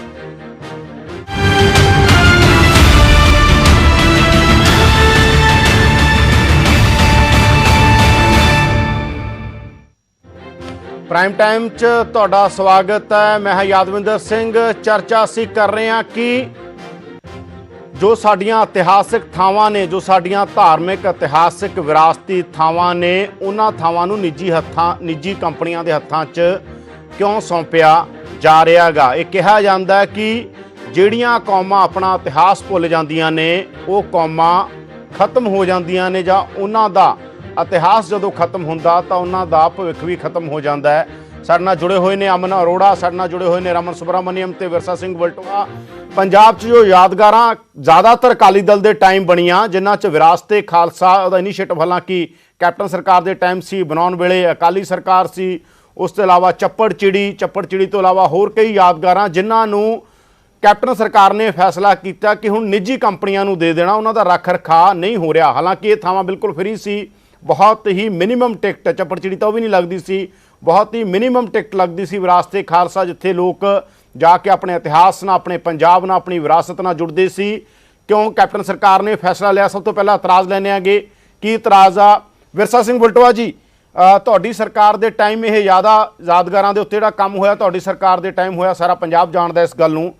ਕੀ ਲੱਗਦਾ ਤੁਹਾਨੂੰ ਹੁਣ ਤੁਸੀਂ ਨਿੱਜੀ ਕੰਪਨੀਆਂ ਨੂੰ ਨਹੀਂ ਦਿੱਤਾ ਸੀ, ਇਹ ਨਿੱਜੀ ਕੰਪਨੀਆਂ ਨੂੰ ਦੇਣ ਦਾ ਫੈਸਲਾ ਹੋ ਚੁੱਕਿਆ, ਤੁਹਾਡਾ ਕੀ ਇਤਰਾਜ਼ ਹੈ? ਤੇ ਯਾਦਵਿੰਦਰ, ਜਿਸ ਤਰ੍ਹਾਂ ਤੁਸੀਂ ਵੀ ਜ਼ਿਕਰ ਕੀਤਾ ਹੈ ਕਿ ਆਪਣੀ ਵਿਰਾਸਤ ਨੂੰ ਸਾਂਭਣਾ ਜਿਹੜੇ ਵਿਰਾਸਤ ਦੇ ਵਾਰਸ ਨੇ ਉਹਨਾਂ ਦਾ ਫਰਜ਼ ਬਣਦਾ ਹੈ, ਪਰ ਕਿਉਂਕਿ ਪੰਜਾਬ ਦੀ ਵਿਰਾਸਤ ਜਿਹੜੀ ਬਹੁਤ ਵੱਡਮੁੱਲੀ ਹੈ, ਬਹੁਤ ਮਹਾਨ ਹੈ ਜੀ, ਉਸ ਵਿਰਾਸਤ ਨੂੰ ਸਾਂਭਣਾ ਸਰਕਾਰਾਂ ਦਾ ਫਰਜ਼ ਬਣਦਾ ਹੈ। ਸਰਕਾਰਾਂ ਦਾ ਕੰਮ ਜਿੱਥੇ ਲੋਕਾਂ ਨੂੰ ਇਨਸਾਫ ਦੇਣਾ ਹੈ, ਲਾਅ ਐਂਡ ਆਰਡਰ ਮੇਨਟੇਨ ਕਰਨਾ ਹੈ, ਵੈਲਫੇਅਰ ਕਰਨੀ ਹੈ, ਉੱਥੇ ਨਾਲ ਹੀ ਆਪਣੀ ਵਿਰਾਸਤ ਨੂੰ ਸਾਂਭਣਾ ਵੀ ਸਰਕਾਰ ਦਾ ਫਰਜ਼ ਹੁੰਦਾ ਹੈ। ਔਰ ਸ਼੍ਰੋਮਣੀ ਅਕਾਲੀ ਦਲ ਨੂੰ ਔਰ ਸਰਦਾਰ ਪ੍ਰਕਾਸ਼ ਸਿੰਘ ਬਾਦਲ ਨੂੰ ਇਸ ਗੱਲ ਦਾ ਮਾਣ ਜਾਂਦਾ ਹੈ ਕਿ ਉਹਨਾਂ ਦੀ ਸਰਕਾਰ ਸਮੇਂ ਜਿੰਨੀਆਂ ਵੀ ਵਿਰਾਸਤੀ ਯਾਦਗਾਰਾਂ ਨੇ ਉਹ ਸਾਰੀਆਂ ਸ਼੍ਰੋਮਣੀ ਅਕਾਲੀ ਦਲ ਦੀ ਦੇਣ ਹੈ ਜੀ। ਔਰ ਹਜ਼ਾਰਾਂ ਕਰੋੜ ਰੁਪਏ ਖਰਚ ਕੇ ਪੰਜਾਬ ਦੇ ਇਤਿਹਾਸ ਨੂੰ ਸਾਂਭਿਆ, ਪੰਜਾਬ ਦੀ ਵਿਰਾਸਤ ਨੂੰ ਸਾਂਭਿਆ, ਜਿਸ 'ਚ ਵਿਰਾਸਤੇ ਖਾਲਸਾ ਆ। ਔਰ ਫਤਿਹ ਬੁਰਜ, ਜਿੱਥੇ ਬਾਬਾ ਬੰਦਾ ਸਿੰਘ ਬਹਾਦਰ ਨੇ ਵਜੀਦ ਖਾਨ ਦਾ ਕਤਲ ਕੀਤਾ ਤੇ ਸਰਹੰਦ ਫਤਿਹ ਕੀਤੀ ਸੀਗੀ, ਜਿਹੜੀ ਹੁਣ ਜਿਹਦਾ ਪ੍ਰਬੰਧ ਜਿਹੜਾ ਆ ਪ੍ਰਾਈਵੇਟ ਹੱਥਾਂ 'ਚ ਦੇਣ ਜਾ ਰਹੇ ਆ। ਵੱਡਾ ਘੱਲੂਘਾਰਾ, ਜਿੱਥੇ ਅੱਧੀ ਸਿੱਖ ਕੌਮ ਸ਼ਹੀਦ ਹੋ ਗਈ ਸੀ ਇੱਕੇ ਦਿਨ 'ਚ ਹੀ। 35,000 ਤੋਂ ਵੱਧ ਸਿੱਖ ਬੱਚੇ, ਬੱਚੀਆਂ, ਬੀਬੀਆਂ, ਬਜ਼ੁਰਗ, ਨੌਜਵਾਨ ਉੱਥੇ ਸ਼ਹੀਦ ਕਰ ਦਿੱਤੇ ਗਏ ਸੀ। ਛੋਟਾ ਘੱਲੂਘਾਰਾ, ਜਿੱਥੇ 15,000 ਸਿੱਖ ਇੱਕੇ ਦਿਨ ਸ਼ਹੀਦ ਕੀਤੇ ਗਏ ਸੀਗੇ। ਔਰ ਸ਼੍ਰੀ ਦਰਬਾਰ ਸਾਹਿਬ ਦਾ ਵਿਰਾਸਤੀ ਮਾਰਗ, ਵਾਰ ਮੈਮੋਰੀਅਲ ਜੀ, ਜੰਗੇ ਆਜ਼ਾਦੀ ਕਰਤਾਰਪੁਰ ਸਾਹਿਬ, ਯਾਦਗਾਰ ਬਾਬਾ ਮੋਤੀ ਰਾਮ ਮਹਿਰਾ ਜੀ, ਯਾਦਗਾਰ ਬਾਬਾ ਜੈਤਾ ਜੀ, ਸ਼ਹੀਦ ਭਾਈ ਜੀਵਨ ਸਿੰਘ ਜੀ, ਰਾਮ ਤੀਰਥ ਦਾ ਪਵਿੱਤਰ ਸਥਾਨ, ਦੁਰਗਿਆਣਾ ਮੰਦਿਰ ਦਾ ਪਵਿੱਤਰ ਸਥਾਨ। ਇਹ ਜਿਹੜਾ ਆ ਇਹਨਾਂ ਦਾ ਵਿਰਾਸਤ ਸਾਂਭਣ ਦਾ ਜਾਂ ਇਹਨਾਂ ਨੂੰ ਸੁੰਦਰ ਬਣਾਉਣ ਦਾ ਜਿਹੜਾ ਸੇਵਾ ਜਿਹੜੀ ਮਿਲੀ ਹੈ, ਉਹ ਸ਼੍ਰੋਮਣੀ ਅਕਾਲੀ ਦਲ ਦੇ ਹਿੱਸੇ ਆਈ ਹੈ। ਔਰ ਬੜੇ ਦੁੱਖ ਦੀ ਗੱਲ ਹੈ ਕਿ ਉਹਨਾਂ ਨੂੰ ਸਿੱਧਾ ਸਵਾਲ ਇਹ ਹੈ ਕਿ ਹੁਣੇ ਫੈਸਲਾ ਲੈ ਲਿਆ ਗਿਆ, ਅਕਾਲੀ ਦਲ ਦਾ ਸਟੈਪ ਕੀ ਹੋਏਗਾ? ਵਲਟੋਆ ਜੀ, ਅਕਾਲੀ ਦਲ ਦਾ ਅਗਲਾ ਸਟੈਪ ਕੀ ਹੋਏਗਾ? ਕਿ ਤੁਸੀਂ ਇਹਦੇ ਲਈ ਰੋਸ ਪ੍ਰਦਰਸ਼ਨ ਕਰੋਗੇ? ਕੀ ਤੁਸੀਂ ਸੜਕਾਂ ਤੇ ਆਓਗੇ ਇਹਦੇ ਲਈ? ਇਹ 'ਚ ਕੋਈ ਦੁਰਾਵਾ ਨਹੀਂ ਗਿਆ ਕਿ ਇਹਦੇ ਵਿਰੁੱਧ ਆਵਾਜ਼ ਜਿਹੜੀ ਹੈ ਉਹ ਬੁਲੰਦ ਕੀਤੀ ਜਾਊਗੀ। ਸਰਕਾਰ ਨੂੰ ਮਜਬੂਰ ਕੀਤਾ ਜਾਊਗਾ ਕਿ ਸਰਕਾਰ ਆਪਣੇ ਫਰਜ਼ ਤੋਂ ਭੱਜੇ ਨਾ, ਇਹਦਾ ਰੱਖ ਰਖਾਵ ਕਰੇ ਔਰ ਉਸ ਵਿਰਾਸਤ ਨੂੰ, ਜਿਹੜੀਆਂ ਵਿਰਾਸਤੀ ਯਾਦਗਾਰਾਂ ਨੇ, ਜਿਹੜੀਆਂ ਸ਼੍ਰੋਮਣੀ ਅਕਾਲੀ ਦਲ ਤੇ ਭਾਰਤੀ ਜਨਤਾ ਪਾਰਟੀ ਦੇ ਸਮੇਂ ਜਿਹੜੀਆਂ ਹੋਂਦ ਚਾਹੀਆਂ ਨੇ, ਉਹ ਜਿਹੜੀਆਂ ਉਸੇ ਤਰ੍ਹਾਂ ਬਰਕਰਾਰ ਰਹਿ ਸਕਣ। ਔਰ ਯਾਦਵਿੰਦਰ ਜੀ, ਤੁਹਾਨੂੰ ਯਾਦ ਹੋਏਗਾ ਕਿ ਜਦੋਂ 2017 ਦੇ ਵਿੱਚ ਕੈਪਟਨ ਅਮਰਿੰਦਰ ਸਿੰਘ ਦੀ ਸਰਕਾਰ ਬਣੀ ਤੇ ਇੱਕ ਪੰਜਾਬ ਦੇ ਬਹੁਤ ਵੱਡੇ ਚਿਹਰੇ ਨੇ, ਬਹੁਤ ਵੱਡੇ ਨੇਤਾ ਨੇ, ਬਹੁਤ ਵੱਡੇ ਮੰਤਰੀ ਨੇ ਇਹ ਬਿਆਨ ਦਿੱਤਾ ਸੀ ਕਿ ਜਿਹੜੀ ਵਿਰਾਸਤ ਤੇ ਖਾਲਸਾ ਚਿੱਟਾ ਹਾਥੀ ਹੈ। ਤੇ ਅੱਜ ਜਦੋਂ ਵੀ ਏਸ਼ੀਆ ਦੇ ਵਿੱਚ ਸਭ ਤੋਂ ਵੱਧ ਵੇਖੀ ਜਾਣ ਵਾਲੀ ਜਗ੍ਹਾ ਪਾਈ ਗਈ ਹੈ, ਇੱਕ ਸਨਮਾਨ ਮਿਲਿਆ ਉਸ ਜਗ੍ਹਾ ਨੂੰ, ਉਸ ਵਿਰਾਸਤ ਨੂੰ, ਉਸ ਯਾਦਗਾਰ ਨੂੰ। ਵਲਟੋਆ ਜੀ, ਆਪਾਂ ਸ਼ਾਮਲ ਕਰ ਲਈਏ ਸਭ ਨੂੰ। ਵਾਪਸ ਆਉਣਾ ਮੈਂ ਤੁਹਾਡੇ ਕੋਲੇ ਅਮਨ ਅਰੋੜਾ ਤੋਂ ਹੀ ਪੁੱਛ ਲਈਏ। ਅਮਨ ਅਰੋੜਾ ਦੀ ਪਾਰਟੀ ਨੂੰ ਵੀ ਇਸ ਗੱਲ ਦੇ ਉੱਤੇ ਇਤਰਾਜ਼ ਹੈ। ਅਮਨ ਜੀ, ਪੰਜਾਬ ਦਾ ਇਤਿਹਾਸ ਬਹੁਤ ਵੱਡਾ ਇਤਿਹਾਸ ਆ, ਉਹਦੇ ਚ ਕੁਝ ਇਹੋ ਜਿਹੀਆਂ ਚੀਜ਼ਾਂ ਨੇ ਜਿਵੇਂ ਬੰਦਾ ਸਿੰਘ ਬਹਾਦਰ ਦਾ ਵਲਟੋਆ ਜ਼ਿਕਰ ਕਰ ਰਹੇ ਨੇ। ਦੁਨੀਆ ਦੇ ਅੰਦਰ ਲੈਂਡ ਰਿਫਾਰਮ ਦੀ ਗੱਲ ਵੀ ਨਹੀਂ ਚੱਲੀ ਸੀ ਜਦੋਂ ਪੰਜਾਬ ਦੇ ਇਤਿਹਾਸ 'ਚ ਬਾਬਾ ਬੰਦਾ ਸਿੰਘ ਬਹਾਦਰ ਲੈਂਡ ਰਿਫਾਰਮ ਕਰਦੇ ਨੇ। ਮਜ਼ਾਰਿਆਂ ਨੂੰ ਜਿਨ੍ਹਾਂ ਕੋਲ ਜ਼ਮੀਨਾਂ ਨਹੀਂ ਹੁੰਦੀਆਂ ਸੀ ਉਹਨਾਂ ਕੋਲ ਜ਼ਮੀਨਾਂ ਆਉਂਦੀਆਂ ਨੇ ਪੰਜਾਬ 'ਚ। ਦੁਨੀਆ ਦੇ ਅੰਦਰ ਮਾਡਰਨ ਇਤਿਹਾਸ ਦੇ ਅੰਦਰ ਇਹ ਗੱਲ ਸ਼ੁਰੂ ਹੋਣ ਲੱਗੀ ਕਿ ਜ਼ਮੀਨ ਮਿਲੇਗੀ ਮਜ਼ਾਰਿਆਂ ਨੂੰ ਜਿਨ੍ਹਾਂ ਕੋਲ ਜ਼ਮੀਨਾਂ ਨਹੀਂ। ਤਾਂ ਸਭ ਤੋਂ ਪਹਿਲੇ ਜ਼ਮੀਨੀ ਸੁਧਾਰ ਪੰਜਾਬ 'ਚ ਬਾਬਾ ਬੰਦਾ ਸਿੰਘ ਬਹਾਦਰ ਕਰਦੇ ਨੇ। ਹੁਣ ਉਸ ਥਾਂ ਦੇ ਉੱਤੇ ਇੱਕ ਪ੍ਰਾਈਵੇਟ ਕੰਪਨੀ ਟਿਕਟਾਂ ਲਾਏਗੀ। ਕੀ ਕਹਿਣਾ ਤੁਹਾਡਾ? ਦੇਖੋ ਯਾਦਵਿੰਦਰ ਜੀ, ਪਹਿਲਾਂ ਮੈਂ ਤੁਹਾਡੀ ਗੱਲ ਤੇ ਆਵਾਂ, ਇਸ ਤੋਂ ਪਹਿਲਾਂ ਮੈਂ ਮੇਰੇ ਵੱਡੇ ਵੀਰ ਰਮਨ ਜੀ ਦੀ ਪਹਿਲਾਂ ਜਿਹੜਾ ਸੈਕਸ਼ਨ ਸੀਗਾ ਉਹਦੀ ਕੋਈ ਗੱਲ ਦਾ ਜਵਾਬ ਦਿੰਦੀ ਰਹਾ। ਇਹਨਾਂ ਨੇ ਨੋ ਡਾਊਟ ਅਮਨ ਜੀ ਆਪਾਂ ਛੱਡ ਦਈਏ। ਅਮਨ ਜੀ ਬੇਨਤੀ ਹੈ, ਗੱਲ ਡੀਰੇਲ ਹੋ ਜਾਣੀ ਹੈ, ਕਦੇ ਫੇਰ ਕਰ ਲਾਂਗੇ। ਅਮਨ ਜੀ ਬੇਨਤੀ ਹੈ। ਨਹੀਂ ਡੀਰੇਲ ਨਹੀਂ ਮੈਂ ਕਰਦਾ। ਹਾਂ ਸੁਣੋ ਫਿਰ ਵਲਟੋਆ ਜੀ ਨੇ ਵੀ ਕਹਿ ਦੇਣਾ, ਉਹਨਾਂ ਨੇ ਕਹਿਣਾ ਉਹ ਵਿਕਰਮ ਮਜੀਠੀਆ ਬਾਰੇ ਬੋਲ ਰਹੇ ਸੀ। ਫਿਰ ਆਪਾਂ ਡਿਬੇਟ ਆਪਣੀ ਹੋਣੀ ਸੀ। ਫਿਰ ਬਹੁਤ ਕੁਝ ਕਹਿਣ ਵਾਲਾ ਹੈ। ਸੁਣ ਤਾਂ ਲਓ ਯਾਦ, ਸੁਣ ਤਾਂ ਲਿਆ ਕਰੋ। ਬਹੁਤ ਪੜ੍ਹੇ ਲਿਖੇ ਨੇ ਰਮਨ ਜੀ, ਪਰ ਇਹਨਾਂ ਨੂੰ ਔਰ ਰਮਨ ਜੀ ਯਾਦਵਿੰਦਰ ਜੀ, ਰਮਨ ਜੀ ਨੂੰ ਇਹ ਲੱਗਦਾ ਵੀ ਇਕੱਲੇ ਹੀ ਪੜ੍ਹੇ ਲਿਖੇ ਨੇ, ਬਾਕੀ ਤਾਂ ਸਾਰੇ ਅਨਪੜ੍ਹ ਹੀ ਤੁਰੇ ਫਿਰਦੇ ਨੇ। ਇਹਨਾਂ ਨੇ ਇਲੈਕਟ੍ਰਿਸਿਟੀ ਐਕਟ ਦੀ ਗੱਲ ਕੀਤੀ। ਮੈਂ ਕਹਿੰਦਾ ਵੀ ਤੁਸੀਂ ਇੱਕ ਦਿਨ ਇਲੈਕਟ੍ਰਿਸਿਟੀ ਐਕਟ ਦੇ ਉੱਪਰ ਹੀ ਪੂਰਾ ਡਿਬੇਟ ਰੱਖ ਲਓ ਤੇ ਮੈਂ ਦੱਸ ਦੂੰਗਾ ਵੀ ਕਿਵੇਂ ਫਿਰ ਇਹਦਾ ਮਤਲਬ ਤੈਅ ਹੋਇਆ। ਰੱਖ ਲੈਣਾ ਸਰ, ਰੱਖ ਲਾਂਗੇ ਕਿ 10,000 ਰੱਖ ਲਾਂਗੇ ਸਰ, ਮੈਂ ਜਵਾਬ ਦੇ ਦੂੰਗਾ ਸਰ। ਅਸੀਂ ਸਬਸਿਡੀ ਸਰ ਰੱਖ ਲਾਂਗੇ। ਇਹਦਾ ਮਤਲਬ ਅਮਨ ਜੀ ਬਖਲਾਓ ਨਾ, ਮੈਂ ਰੱਖ ਲਾ, ਮੈਂ ਜਵਾਬ ਦੇ ਦਿਆਂਗਾ ਸਾਹਿਬ। ਹੁਣ ਅਗਲੀ ਗੱਲ ਅਮਨ ਜੀ ਰੱਖ ਲਾਂਗੇ, ਇਸ ਮਸਲੇ ਤੇ ਟਿੱਪਣੀ ਕਰ ਸਕਦੇ ਹੋ ਹੁਣ। ਅਮਨ ਜੀ ਇੱਕ ਮਿੰਟ ਹਾਂ, ਨਹੀਂ ਰਮਨ ਜੀ ਇੱਕ ਮਿੰਟ। ਅਮਨ ਜੀ ਡਿਬੇਟ ਉਧਰ ਚੱਲ ਰਹੀ ਹੈ, ਇਸ ਕਰਕੇ ਕਹਿ ਰਿਹਾ ਮੈਂ ਅਮਨ ਜੀ ਇਤਰਾਜ਼ ਨਹੀਂ, ਤੁਹਾਡੀ ਗੱਲ ਨਾਲ ਕੋਈ ਇਤਰਾਜ਼ ਨਹੀਂ। ਸਾਨੂੰ ਜਿਆਦਾ ਪੂਰਾ ਘੰਟਾ ਹੁੰਦਾ ਆਪਾਂ ਉਸੇ ਦੀ ਚਰਚਾ ਕਰਨੀ। ਜੀ ਅੱਜ ਵਾਲੇ ਮਸਲੇ ਤੇ ਕਮੈਂਟ ਕਰ ਸਕਦੇ ਹੋ ਵਿਰਾਸਤੀ। ਨਹੀਂ ਤੁਸੀਂ ਇਸ ਤਰ੍ਹਾਂ ਜੀ, ਅੱਜ ਵਾਲਾ ਜਿਹੜਾ ਮਸਲਾ ਹੈ, ਮੈਂ ਸਮਝਦਾ ਕਿ ਇਸ ਤੋਂ ਸ਼ਰਮਨਾਕ ਗੱਲ ਹੋਰ ਕੋਈ ਨਹੀਂ ਹੋ ਸਕਦੀ ਹੈਗੀ ਕਿ ਪੰਜਾਬ ਜਿਹਦੀ ਵਿਰਾਸਤ ਹੈ ਜਿਹੜੀ ਉਹ ਸ਼ਬਦਾਂ ਦੇ ਵਿੱਚ ਸੀਮਿਤ ਨਹੀਂ ਹੋ ਸਕਦੀ, ਵਰਣਨ ਨਹੀਂ ਹੋ ਸਕਦਾ ਹੈਗਾ। ਅੱਜ ਮੈਂ ਸਮਝਦਾ ਕਿ ਚੱਪੜਚਿੜੀ ਦੀ ਉਹ ਪਵਿੱਤਰ ਥਾਂ ਜਿਹਦਾ ਸਿੱਖ ਇਤਿਹਾਸ ਦੇ ਵਿੱਚ ਸੁਨਹਿਰੀ ਅਕਸ਼ਰਾਂ ਦੇ ਵਿੱਚ ਨਾਂ ਲਿਖਿਆ ਹੋਇਆ ਹੈ, ਉਹ ਉਸ ਨੂੰ ਜੇ ਪ੍ਰਾਈਵੇਟ ਹੱਥਾਂ ਦੇ ਵਿੱਚ ਦੇਣ ਜਾ ਰਹੇ ਨੇ। ਪਰ ਮੈਂ ਸਮਝਦਾ ਕਿ ਇਹਦਾ ਜਿਹੜਾ ਜੈਨੇਸਿਸ ਹੈ ਉਹ ਪਿਛਲੀ ਸਰਕਾਰ ਤੱਕ ਜਾਂਦਾ ਹੈ। ਤੁਸੀਂ ਅੱਜ ਇਕੱਲੇ ਵਿਰਾਸਤੀ ਥਾਵਾਂ ਦੀ ਗੱਲ ਨਹੀਂ, ਬਹੁਤ ਸਾਰੇ ਇਸ ਤਰ੍ਹਾਂ ਦੇ ਜਿਹੜੇ ਸਰਕਟ ਹਾਊਸਿਸ ਨੇ, ਸਰਕਾਰੀ ਪੀਡਬਲਿਊਡੀ ਹਾਊਸਿਸ ਨੇ, ਉਹਨਾਂ ਦੇ ਵਿੱਚ ਵੀ 4 ਸਟਾਰ ਜਿਹੜੇ ਹੋਟਲ। ਔਰ ਇਹ ਸਵਾਲ ਇਹ ਹੈ ਕਿ ਇਹ ਸੋਚ ਹੈ ਜਿਹੜੀ ਇਹ ਇਕੱਲੇ ਪੰਜਾਬ ਸਰਕਾਰ ਦੀ ਨਹੀਂ, ਅਕਾਲੀ ਭਾਜਪਾ ਸਰਕਾਰ ਦੀ, ਕੇਂਦਰ ਦੀ ਸਰਕਾਰ ਦੀ ਵੀ ਸੋਚ ਇਹੀ ਹੈ। ਤੁਹਾਨੂੰ ਯਾਦ ਹੋਊਗਾ ਕਿ 2018 ਦੇ ਵਿੱਚ ਡਾਲਮੀਆ ਕੰਪਨੀ ਨੂੰ ਕੇਂਦਰ ਸਰਕਾਰ ਨੇ, ਮੋਦੀ ਜੀ ਦੀ ਗਵਰਨਮੈਂਟ ਨੇ ਡਾਲਮੀਆ ਕੰਪਨੀ ਨੂੰ ਰੈੱਡ ਫੋਰਟ ਯਾਨੀ ਕਿ ਲਾਲ ਕਿਲ੍ਹਾ ਜਿਹੜਾ ਉਹ 5 ਸਾਲ ਦੇ ਲਈ 25 ਕਰੋੜ ਦੇ ਵਿੱਚ ਸਮਾ ਦਿੱਤਾ। ਹੁਣ ਸਵਾਲ ਇਹ ਹੈ ਵੀ ਇਹ ਜਿਹੜੀ ਚਾਹੇ ਵਿਰਾਸਤ ਖਾਲਸਾ, ਚਾਹੇ ਫਤਿਹ ਬੁਰਜ ਦੀ ਆਪਾਂ ਗੱਲ ਕਰ ਲਈਏ, ਚਾਹੇ ਚੱਪੜਚਿੜੀ ਦੇ ਮੋਨੂਮੈਂਟ ਦੀ ਗੱਲ ਕਰ ਲਈਏ, ਵਾਰ ਮੈਮੋਰੀਅਲ ਦੀ ਗੱਲ ਕਰ ਲਈਏ, ਚਾਹੇ ਲਾਲ ਕਿਲ੍ਹੇ ਦੀ ਗੱਲ ਕਰ ਲਈਏ, ਇਹ ਥਾਵਾਂ ਉਹ ਪਵਿੱਤਰ ਥਾਵਾਂ ਨੇ ਜਿਨ੍ਹਾਂ ਦੀ ਰੈਲੇਵੈਂਸ ਪੈਸੇ ਨਾਲ ਨਹੀਂ ਗਿਣੀ ਮਿੱਥੀ ਜਾ ਸਕਦੀ ਹੈਗੀ। ਇਹਨਾਂ ਦਾ ਸਾਡੇ ਇਤਿਹਾਸ ਦੇ ਵਿੱਚ ਸਾਡੀ ਮਾਣਮੱਤਾ, ਮੈਂ ਸਮਝਦਾ ਕਿ ਜਿਹੜੇ ਸਾਡੀ ਹਿਸਟਰੀ ਹੈ ਉਹਦੇ ਨਾਲ ਇਹ ਜੁੜਦੀਆਂ ਨੇ। ਤੇ ਇਸ ਕਰਕੇ ਇਹਨਾਂ ਥਾਵਾਂ ਨੂੰ ਪ੍ਰਾਈਵੇਟ ਹੱਥਾਂ ਦੇ ਵਿੱਚ ਦੇਣਾ ਔਰ ਅਲਟੀਮੇਟਲੀ ਹੋਣਾ ਕੀ ਹੈ ਕਿ ਇਹ ਹੌਲੀ ਅੱਜ ਪੀਪੀਪੀ ਮੋਡ ਕਹਿੰਦੇ ਨੇ, ਸਿਰਫ ਮੇਨਟੇਨ ਕਰਨ ਵਾਸਤੇ ਕਹਿੰਦੇ ਨੇ, ਪਰ ਅਲਟੀਮੇਟਲੀ ਇਹਨਾਂ ਨੇ ਆਪਦੇ ਚਹੇਤਿਆਂ ਨੂੰ ਕੌਡੀਆਂ ਦੇ ਭਾਅ ਨੇ ਜਿਹੜੀਆਂ ਇਹ ਪ੍ਰਾਪਰਟੀਆਂ ਸਮਾ ਦੇਣੀਆਂ ਨੇ ਤੇ ਸਾਡਾ ਇਤਿਹਾਸ ਹੈ ਜਿਹੜਾ ਸਾਡਾ ਵਿਰਸਾ ਹੈ, ਉਹ ਆਉਣ ਵਾਲੀ ਪੀੜ੍ਹੀ ਹੈ ਜਿਹੜੀ ਉਹ ਤੋਂ ਵਾਂਝੀ ਰਹਿ ਜਾਏਗੀ। ਸੋ ਇਸ ਕਰਕੇ ਜਵਾਬ ਲੈਣਾ ਰਮਨ ਜੀ ਨਾਲ ਹੀ ਨੇ ਜਵਾਬ ਲੈ ਲਿਆ। ਅਮਨ ਜੀ ਵਾਪਸ ਆ ਗਿਆ ਮੈਂ ਤੁਹਾਡੇ ਕੋਲੇ। ਰਮਨ ਜੀ ਇੱਕ ਹਿਸਟਰੀ ਬਾਰੇ ਤੁਸੀਂ ਤੇ ਚੀਜ਼ਾਂ ਪੜ੍ਹਦੇ ਹੋ, ਵਰਬਲ ਹਿਸਟਰੀ ਕਿਹਾ ਜਾਂਦਾ ਹੈ ਦੁਨੀਆ ਦੇ ਅੰਦਰ, ਓਰਲ ਹਿਸਟਰੀ ਜਾਂ ਵਰਬਲ ਹਿਸਟਰੀ ਕਹਿੰਦੇ ਨੇ, ਜਿਹੜੀਆਂ ਚੱਲੀ ਆਉਂਦੀ ਹੈ ਸਾਡੇ ਦਾਦਿਆਂ ਬਾਬਿਆਂ ਤੋਂ, ਅਸੀਂ ਸੁਣ ਕੇ ਹੀ ਸਾਡਾ ਇਤਿਹਾਸ ਜਾਣਦੇ ਹਾਂ। ਬਹੁਤ ਸਾਰੀਆਂ ਚੀਜ਼ਾਂ ਸਾਰਿਆਂ ਨੇ ਕਿਤਾਬਾਂ ਨਹੀਂ ਪੜ੍ਹਨੀਆਂ ਹੁੰਦੀਆਂ, ਲੋਕ ਆਪਣਾ ਇਤਿਹਾਸ ਐਂ ਵੀ ਜਾਣਦੇ ਨੇ। ਪ੍ਰਾਈਵੇਟ ਕੰਪਨੀ ਨੂੰ, ਨਿੱਜੀ ਕੰਪਨੀ ਨੂੰ, ਕਿਉਂਕਿ ਵੈਲਫੇਅਰ ਸਟੇਟ ਹੁੰਦੀ ਹੈ ਜਿਹੜੀ, ਉਹਦਾ ਮਕਸਦ, ਉਹਦਾ ਫਰਜ਼ ਇਹ ਵੀ ਹੋਣਾ ਚਾਹੀਦਾ ਕਿ ਜੋ ਚੀਜ਼ਾਂ ਸਾਡੇ ਇਤਿਹਾਸ 'ਚ ਪਈਆਂ ਨੇ ਉਹਨੂੰ ਆਉਣ ਵਾਲੀ ਪੀੜ੍ਹੀ ਐਕਸਪਲੋਰ ਕਰ ਸਕੇ। ਜਦੋਂ ਤੁਸੀਂ ਮੁਨਾਫੇ ਦੇ ਲਈ ਬਣਾ ਦੋਗੇ ਕਿ ਇੱਕ ਕੰਪਨੀ ਜਿਹੜੀ ਮੁਨਾਫਾ ਇਕੱਠਾ ਕਰੇਗੀ, ਫਿਰ ਮੁਨਾਫੇ ਨਾਲ ਤੇ ਬਹੁਤ ਸਾਰੀਆਂ ਚੀਜ਼ਾਂ ਮਹਿੰਗੀਆਂ ਹੋ ਜਾਣਗੀਆਂ। ਹੋ ਸਕਦਾ ਇੱਕ ਆਮ ਬੰਦਾ, ਜਿਹੜਾ ਗਰੀਬ ਬੰਦਾ, ਉਹਦੀ ਪਹੁੰਚ ਚੋਂ ਬਾਹਰ ਹੋ ਜਾਏ ਵਰਬਲ ਇਤਿਹਾਸ, ਇਹ ਲਿਵਿੰਗ ਜਿਹੜੀ ਹਿਸਟਰੀ ਹੈ ਸਾਡੀ। ਇੱਕ ਗੱਲ ਤਾਂ ਯਾਦਵਿੰਦਰ ਜੀ ਬੜੀ ਅੱਛੀ ਹੈ ਕਿ ਵੀ ਅੱਜ ਮੈਨੂੰ ਬੜੇ ਇਸ ਕਹਿਣਾ ਪੈਂਦਾ ਵਾ ਕਿ ਦੋਨੋਂ ਜਿਹੜੇ ਪੈਨਲਿਸਟ ਮੇਰੇ ਭਰਾ ਆਏ ਨੇ, ਦੋਨਾਂ ਨੂੰ ਪਤਾ ਨਹੀਂ ਹੋਇਆ ਕਿ ਹੋਇਆ ਕੀ ਹੈ, ਔਰ ਮਤਲਬ ਕਿਆਸਰਾਈਆਂ ਦੇ ਨਾਲ ਹੀ ਆਪਣਾ ਇਹ ਆਰਗੂਮੈਂਟ ਨੂੰ, ਜਿਹਨੂੰ ਕਹੀਏ ਚਿੰਗਮ ਦੀ ਤਰ੍ਹਾਂ ਚਿੱਥ ਕੇ ਲੰਬੀ ਕਰਦੇ ਪਏ ਹੈ। ਐਕਚੁਅਲ ਗੱਲ ਇਹ ਹੈ ਕਿ ਵੀ ਇੱਕ ਵੀ ਜਿਹੜੀ ਇੰਸਟੀਟਿਊਸ਼ਨ ਹੈ ਉਹਨੂੰ ਪ੍ਰਾਈਵੇਟਾਈਜ਼ ਨਹੀਂ ਕੀਤਾ ਜਾ ਰਿਹਾ। ਔਰ ਜਿਹੜੀ PIDB ਹੈ, PIDB ਨੇ ਚੱਪੜਚਿੜੀ ਦੇ ਵਿੱਚ ਪਾਇਲਟ ਪ੍ਰੋਜੈਕਟ ਚੱਲ ਰਿਹਾ ਵਾ ਜਿਹਦੇ ਵਿੱਚ CSR ਲੱਗੇਗਾ। ਉਹ CSR ਉਹ ਚੱਪੜਚਿੜੀ ਦੇ ਕਿਉਂਕਿ ਰੈਵਨਿਊ ਜ਼ੀਰੋ ਹੈ ਔਰ ਉੱਥੇ ਉਹਦੀ ਮੇਨਟੇਨੈਂਸ ਜਿਹੜੀ ਹੈ ਨਹੀਂ ਪ੍ਰੋਪਰ ਹੋ ਪਾ ਰਹੀ ਸੀਗੀ, ਔਰ ਉਹਦੇ ਵਿੱਚ ਉਹ ਪਾਰਕਿੰਗ ਲਈ ਔਰ ਜਿਹੜੀ ਹੈਗੀਆਂ ਉੱਥੋਂ ਦੀਆਂ ਜਿਹੜੀ ਕੈਫੇਟੇਰੀਆ ਜਾਂ ਕੋਈ ਸਿਲੈਕਟਿਵ ਜੀ ਜਿਹੜੀ ਕੋਈ ਐਡਵਰਟਾਈਜ਼ਮੈਂਟ ਵਗੈਰਾ ਕਰਕੇ ਉੱਥੋਂ ਉਹਨਾਂ ਨੇ, ਪਰ ਉੱਥੇ ਉਹਨਾਂ ਤੋਂ ਅਰਨ ਕਰਨ ਦਾ ਕੋਈ ਵੀ ਕਨਸੈਪਟ ਨਹੀਂ ਹੈ ਕਿਉਂਕਿ ਉਸਨੇ ਜਿਹੜੀ ਰਮਨ ਜੀ ਇੱਕ ਸਵਾਲ ਸੁਣੋ। ਰਮਨ ਜੀ ਇੱਕ ਸਪਲੀਮੈਂਟਰੀ ਸਵਾਲ ਆ। ਰਮਨ ਜੀ ਇੱਕ ਸਵਾਲ ਸੁਣੋ। ਨਹੀਂ ਸਾਹਿਬ, ਰਮਨ ਜੀ ਸਰਕਾਰ ਕੋਈ ਕਾਰਪੋਰੇਟ ਕੰਪਨੀ ਥੋੜੀ ਹੁੰਦੀ ਹੈ ਕਿ ਹਰ ਗੱਲ 'ਚੋਂ ਮੁਨਾਫਾ ਹੀ ਦੇਖਣਾ। ਰਮਨ ਜੀ ਇੱਕ ਸਵਾਲ ਛੋਟਾ ਜਿਹਾ ਲੈ ਲਓ। ਸਰਕਾਰ ਕੋਈ ਕਾਰਪੋਰੇਟ ਕੰਪਨੀ ਥੋੜੀ ਹੁੰਦੀ ਹੈ ਕਿ ਮੁਨਾਫਾ ਹੀ ਦੇਖਣਾ। ਸਰਕਾਰ ਤਾਂ ਇਤਿਹਾਸ ਆ ਸਾਡਾ, ਸਾਡੀ ਪੀੜ੍ਹੀ ਇਸ ਟਾਈਮ ਨਾ ਪੜ੍ਹਦੀ ਹੈ ਨਾ ਚੀਜ਼ਾਂ ਨੂੰ ਸਮਝਦੀ ਹੈ, ਉਹ ਸੱਖਣੀ ਆ ਇਤਿਹਾਸ ਤੋਂ। ਕੀ ਹੋ ਜਾਊਗਾ ਜੇ ਉੱਥੇ 4 ਰੁਪਏ ਖਰਚ ਕਰ ਦੋਗੇ, ਸਰਕਾਰ ਦੇ ਵੱਲੋਂ ਖਰਚ ਹੋ ਜਾਣਗੇ। ਸਰਕਾਰ ਕੋਈ ਕਾਰਪੋਰੇਟ ਕੰਪਨੀ ਥੋੜੀ ਜਿੱਥੋਂ ਮੁਨਾਫਾ ਉੱਥੇ ਹੀ ਕੰਮ ਕਰਨਾ। ਫਿਰ ਸਟੇਟ ਦਾ ਮਤਲਬ ਕੀ ਹੈਗਾ? ਫਿਰ ਤੇ ਕਾਰਪੋਰੇਟ ਕੰਪਨੀ ਪੰਜਾਬ ਨੂੰ ਚਲਾ ਲੇ ਜੇ ਹਰ ਥਾਂ ਤੇ ਮੁਨਾਫਾ ਹੀ ਦੇਖਣਾ। ਬਿਲਕੁਲ, ਜੇ ਖਰਚ ਹੋ ਵੀ ਜਾਊ ਤਾਂ ਕੀ ਹੈ? ਪਹਿਲੀ ਗੱਲ ਤਾਂ ਮੈਨੂੰ ਲੱਗਦਾ ਤੁਹਾਡਾ ਜਦੋਂ ਯਾਦਵਿੰਦਰ ਜੀ ਤੁਸੀਂ ਗਲਤ ਸਵਾਲ ਕਰੋਗੇ ਨਾ ਤੇ ਜਵਾਬ ਸਹੀ ਕਦੀ ਨਹੀਂ ਮਿਲਣਾ। ਤੁਸੀਂ ਜਿਸ ਤਰ੍ਹਾਂ ਕੁਐਸਚਨ ਨੂੰ ਪਹਿਲਾਂ ਤਾਂ ਸਮਝ ਲਓ, ਮੈਂ ਜਵਾਬ ਦੇ ਕੀ ਰਿਹਾ। ਮੈਂ CSR ਦਾ ਮਤਲਬ ਪ੍ਰੋਫਿਟੇਰਿੰਗ ਨਹੀਂ ਹੁੰਦਾ ਸਾਹਿਬ। CSR ਦਾ ਮਤਲਬ ਹੁੰਦਾ ਕਾਰਪੋਰੇਟ ਸੋਸ਼ਲ ਰਿਸਪੌਂਸਿਬਿਲਿਟੀ।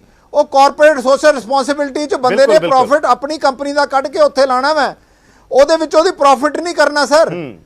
ਮਤਲਬ ਤੁਸੀਂ ਇਸ ਗੱਲ ਨੂੰ ਤੁਸੀਂ ਕਨਸੈਪਟ, ਤੁਸੀਂ ਜਾਂ ਤਾਂ ਤੁਸੀਂ ਕਨਸੈਪਟ ਪੜਿਆ ਨਹੀਂਗਾ ਜਾਂ ਤੁਸੀਂ ਕੋਖ ਇਹਦੇ ਚ ਕੀਤੀ ਨਹੀਂਗੀ, ਇਸ ਕਰਕੇ ਤੁਸੀਂ ਇਹੋ ਜਿਹਾ ਪ੍ਰੋਫਿਟੇਰਿੰਗ, ਇੱਕੋਦਮ ਵੈਲਫੇਅਰ ਸਟੇਟ, ਇਹ ਜਿਹੜੀਆਂ ਵਰਡਸ ਹੈਗੇ ਨਾ ਇੱਕੋਦਮ ਤੁਸੀਂ ਬੰਬਾਰਡ ਕਰ ਦਿੰਦੇ ਹੋ। ਹਰ ਚੀਜ਼ ਕਾਰਪੋਰੇਟਾਈਜੇਸ਼ਨ ਨਹੀਂ ਹੁੰਦੀ। ਹਰ ਕੋਈ ਮੋਦੀ ਸਰਕਾਰ ਵਾਂਗ ਜਿਹੜੀਆਂ ਆਪਣੇ ਬਲੂ ਚਿਪ ਕੰਪਨੀਆਂ ਨਹੀਂ ਵੇਚਦਾ।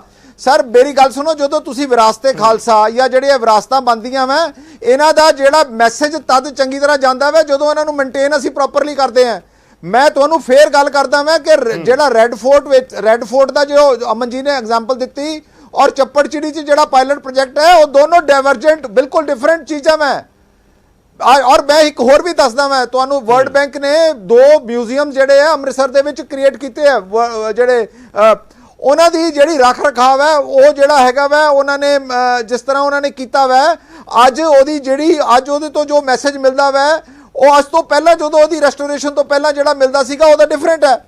ਮੈਂ ਤੁਹਾਨੂੰ ਇੱਕ ਬੜੇ ਜ਼ਬਰਦਸਤ ਆਰਕੀਓਲੋਜਿਸਟ ਹੈ ਮੇਰੇ CSR ਦੀ ਗੱਲ ਤੁਸੀਂ ਕਹਿਤਾ ਕਿ ਜਿਹੜੀ ਸਰ ਰਮਨ ਜੀ ਗੱਲ ਇਹ ਆ, ਤੁਸੀਂ ਬਿਲਕੁਲ ਤੁਸੀਂ ਸਰ ਬੇਨਤੀ ਕਰਦਾ ਮੈਂ ਸੁਣੋ। ਹਾਂ ਜੀ ਅਕਾਲੀ ਸਰਕਾਰ ਚ ਵੀ ਤਾਂ ਪਾਇਲਟ ਪ੍ਰੋਜੈਕਟ ਉਹਨਾਂ ਨੇ ਨਹੀਂ ਕੀਤਾਗਾ। 10 ਸਾਲ ਸਰਕਾਰ ਰਹੀ ਹੈ ਉਹਨਾਂ ਦੀ। ਮੈਂ ਤੁਹਾਨੂੰ ਸਰ ਮੇਰੀ ਬੇਨਤੀ ਹੈ ਵੈ ਵੀ ਜੇ ਉਹਨਾਂ ਨੇ ਕੋਈ ਗਲਤ ਕੰਮ ਕੀਤਾ ਵੈ ਤੇ ਉਹਨਾਂ ਨੇ ਕੋਈ ਉਹਦਾ ਪ੍ਰਾਈਵੇਟ ਪਰਮਾਨੈਂਟ ਫੰਡਿੰਗ ਦਾ ਅਰੇਂਜਮੈਂਟ ਨਹੀਂ ਕੀਤਾ, ਜੇ ਉਹਨਾਂ ਨੇ ਕੋਈ ਚੀਜ਼ ਬਣਾਈ ਹੈ ਉਹਦੀ ਮੇਨਟੇਨੈਂਸ ਨਹੀਂ, ਉਹਦੀ ਪ੍ਰੋਵੀਜ਼ਨ ਫॉर ਨਹੀਂ ਕੀਤੀ, ਤੇ ਉਹ ਕਿਸੇ ਨਾ ਕਿਸੇ ਸਰਕਾਰ ਨੇ ਤਾਂ ਆ ਕੇ ਕਰਨਾ ਕਿ ਨਹੀਂ ਕਰਨਾ।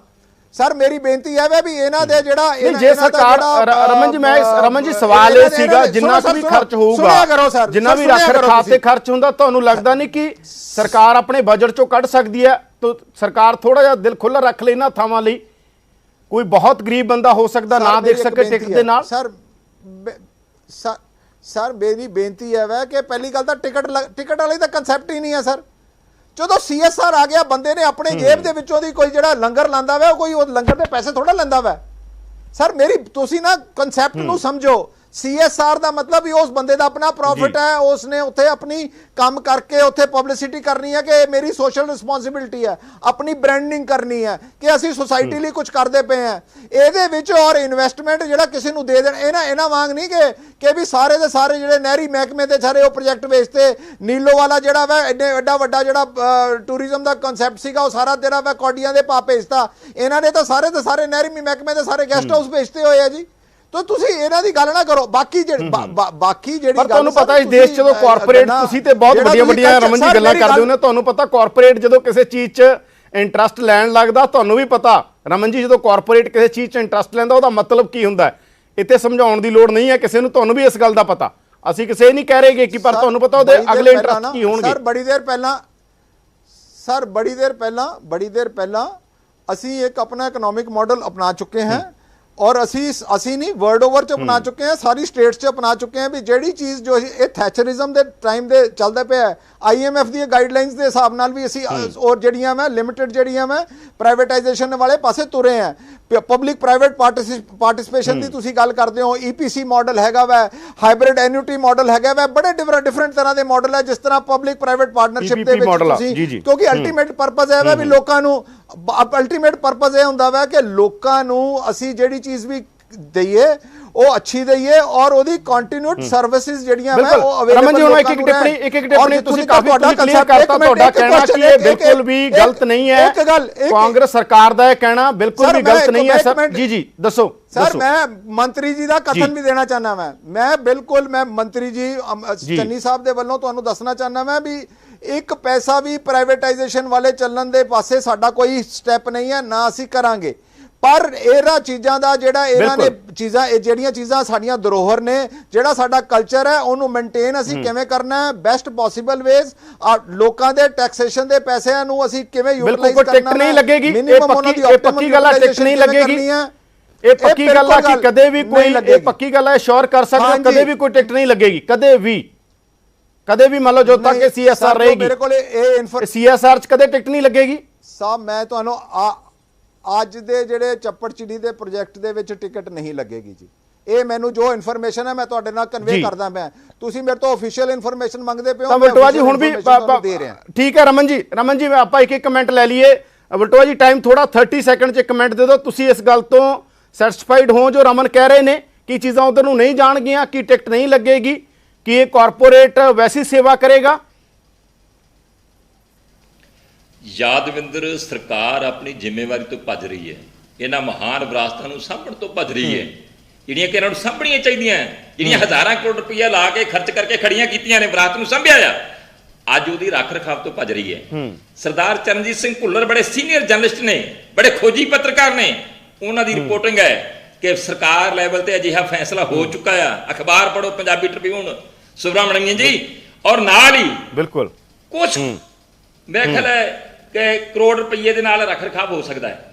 ਇਹ 676 ਕਰੋੜ ਰੁਪਈਆ ਸ਼ਰਾਬ ਦੇ ਠੇਕੇਦਾਰਾਂ ਦਾ ਤਾਂ ਮਾਫ ਕਰ ਸਕਦੇ ਆ ਕਿ ਸ਼ਰਾਬ ਦੇ ਬਿਲਕੁਲ। ਹੁਣ ਬਲਟੋਆ ਜੀ ਹੋਰ ਪਾਸੇ ਚਲੇ ਜਾਵਾਂਗੇ, ਬਲਟੋਆ ਜੀ ਹੋਰ ਪਾਸੇ ਚਲੇ ਜਾਵਾਂਗੇ। ਇੱਕ ਛੋਟੀ ਜਿਹੀ ਟਿੱਪਣੀ, 150 ਕਰੋੜ ਰੁਪਈਆ ਜਿਹੜਾ ਅਮਨ ਜੀ ਸਾਡੇ ਕੋਲ ਟਾਈਮ ਨਹੀਂ, ਸਿਰਫ 10 ਸੈਕਿੰਡ ਦੀ ਟਿੱਪਣੀ ਦਿਓ। ਕੀ ਤੁਸੀਂ ਸੈਟੀਸਫਾਈਡ ਹੋ ਇਸ ਗੱਲ ਦੇ ਨਾਲ? ਅਮਨ ਜੀ ਕੀ ਸੈਟੀਸਫਾਈਡ ਹੋ ਤੁਸੀਂ ਕਿ ਨੇ ਕਹਿੰਦੇ ਟਿਕਟ ਨਹੀਂ ਲੱਗੇਗੀ? ਯਾਦਵਿੰਦਰ ਜੀ, ਰਮਨ ਜੀ ਨੇ ਗੱਲ ਕੀਤੀ ਕਿ ਸਾਨੂੰ ਨਹੀਂ ਪਤਾ, ਸਾਨੂੰ ਨਹੀਂ ਪਤਾ ਵੀ ਇਹਨਾਂ ਦੀਆਂ ਰਾਤ ਨੂੰ ਅੰਦਰ ਬੈਠ ਕੇ ਕੀ ਗੱਲਾਂ ਹੋਈਆਂ ਹੋਣਗੀਆਂ ਕਾਰਪੋਰੇਟ ਦੇ ਨਾਲ। ਪਰ ਸਵਾਲ ਇਹਨਾਂ ਹੈ ਕਿ ਜੇ ਇਹਨਾਂ ਨੇ ਕਾਰਪੋਰੇਟ ਸੋਸ਼ਲ ਰਿਸਪੌਂਸਿਬਿਲਿਟੀ ਦੀ ਗੱਲ ਕੀਤੀ, ਵੈਲਫੇਅਰ ਸਟੇਟ ਦੇ ਵਿੱਚ, ਸਿਵਲ ਸੁਸਾਇਟੀ ਦੇ ਵਿੱਚ ਕੁਝ ਗਵਰਨਮੈਂਟ ਦੀਆਂ ਵੀ ਰਿਸਪੌਂਸਿਬਿਲਿਟੀਜ਼ ਹੁੰਦੀਆਂ ਨੇ ਜੀ। ਇਹ ਵਿਰਾਸਤਾਂ ਨੇ ਜਿਹੜੀਆਂ, ਇਹ ਲੋਕਾਂ ਦੇ ਪੈਸੇ ਨਾਲ, ਲੋਕਾਂ ਦੀਆਂ ਵਿਰਾਸਤਾਂ ਜੇ ਆਪਾਂ ਨਹੀਂ ਸਾਂਭ ਸਕਦੇ ਤੇ ਤੁਸੀਂ ਕਾਰਪੋਰੇਟਾਂ ਦੇ ਟੁਕੜਿਆਂ ਤੇ ਜੇ ਚਲਾਉਣਾ ਚਾਹੁੰਦੇ ਹੋ ਇਹਨਾਂ ਨੂੰ, ਤੇ ਅਲਟੀਮੇਟਲੀ ਆਪਾਂ ਕਿਹੜੇ ਪਾਸੇ ਵੱਲ ਜਾ ਰਹੇ ਹਾਂ? ਸਵਾਲ ਸਾਡਾ ਇਹ ਹੈ। ਬਿਲਕੁਲ ਅਮਨ ਜੀ, ਸਾਡੇ ਕੋਲ ਜੀ ਕੁਝ ਕੁ ਲੱਖਾਂ ਨਾਲ ਹੀ ਸਰ ਜੇਗਾ ਤੇ ਉਹਦੇ ਵਾਸਤੇ ਵੀ, ਔਰ ਜੇ ਕਿਸੇ ਨੇ CSR ਦੇ ਵਿੱਚ ਪੈਸਾ ਲਾਉਣਾ ਵੀ ਹੈ ਯਾਦਵਿੰਦਰ ਜੀ, ਉਹ ਤੁਹਾਨੂੰ PPP ਮੋਡ ਦੇ ਵਾਸਤੇ ਟੈਂਡਰ ਵਗੈਰਾ ਤੇ ਹੋਰ ਇਸ਼ੂ ਕਰਨ ਦੀ ਲੋੜ ਨਹੀਂ ਹੈਗੀ।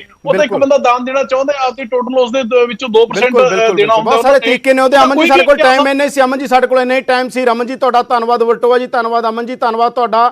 ਤਾਂ ਜ਼ਰੂਰੀ ਇਹ ਹੈ ਕਿ ਵਿਰਾਸਤ ਬਹੁਤ ਇੰਪੋਰਟੈਂਟ ਹੁੰਦੀ ਹੈ, ਇਤਿਹਾਸ ਬਹੁਤ ਇੰਪੋਰਟੈਂਟ ਹੁੰਦਾ, ਇਹ ਜਿਹੜੀ ਵਰਬਲ ਹਿਸਟਰੀ ਹੈ ਵੀ ਬਹੁਤ ਇੰਪੋਰਟੈਂਟ ਹੁੰਦੀ ਹੈ, ਔਰ ਲਿਵਿੰਗ ਹਿਸਟਰੀ ਨੂੰ ਸਾਂਭਣ ਦੀ ਲੋੜ ਹੈ ਤਾਂ ਕਿ ਸਾਡੀਆਂ ਪੀੜ੍ਹੀਆਂ ਜਾਣ ਸਕਣ। ਤੁਸੀਂ ਦੇਖ ਰਹੇ ਸੀ ਪ੍ਰਾਈਮ ਟਾਈਮ। ਅੱਗੇ ਦੇਖੋ ਦੇਸ਼ ਦੁਨੀਆ ਦੀਆਂ ਵੱਡੀਆਂ ਖਬਰਾਂ।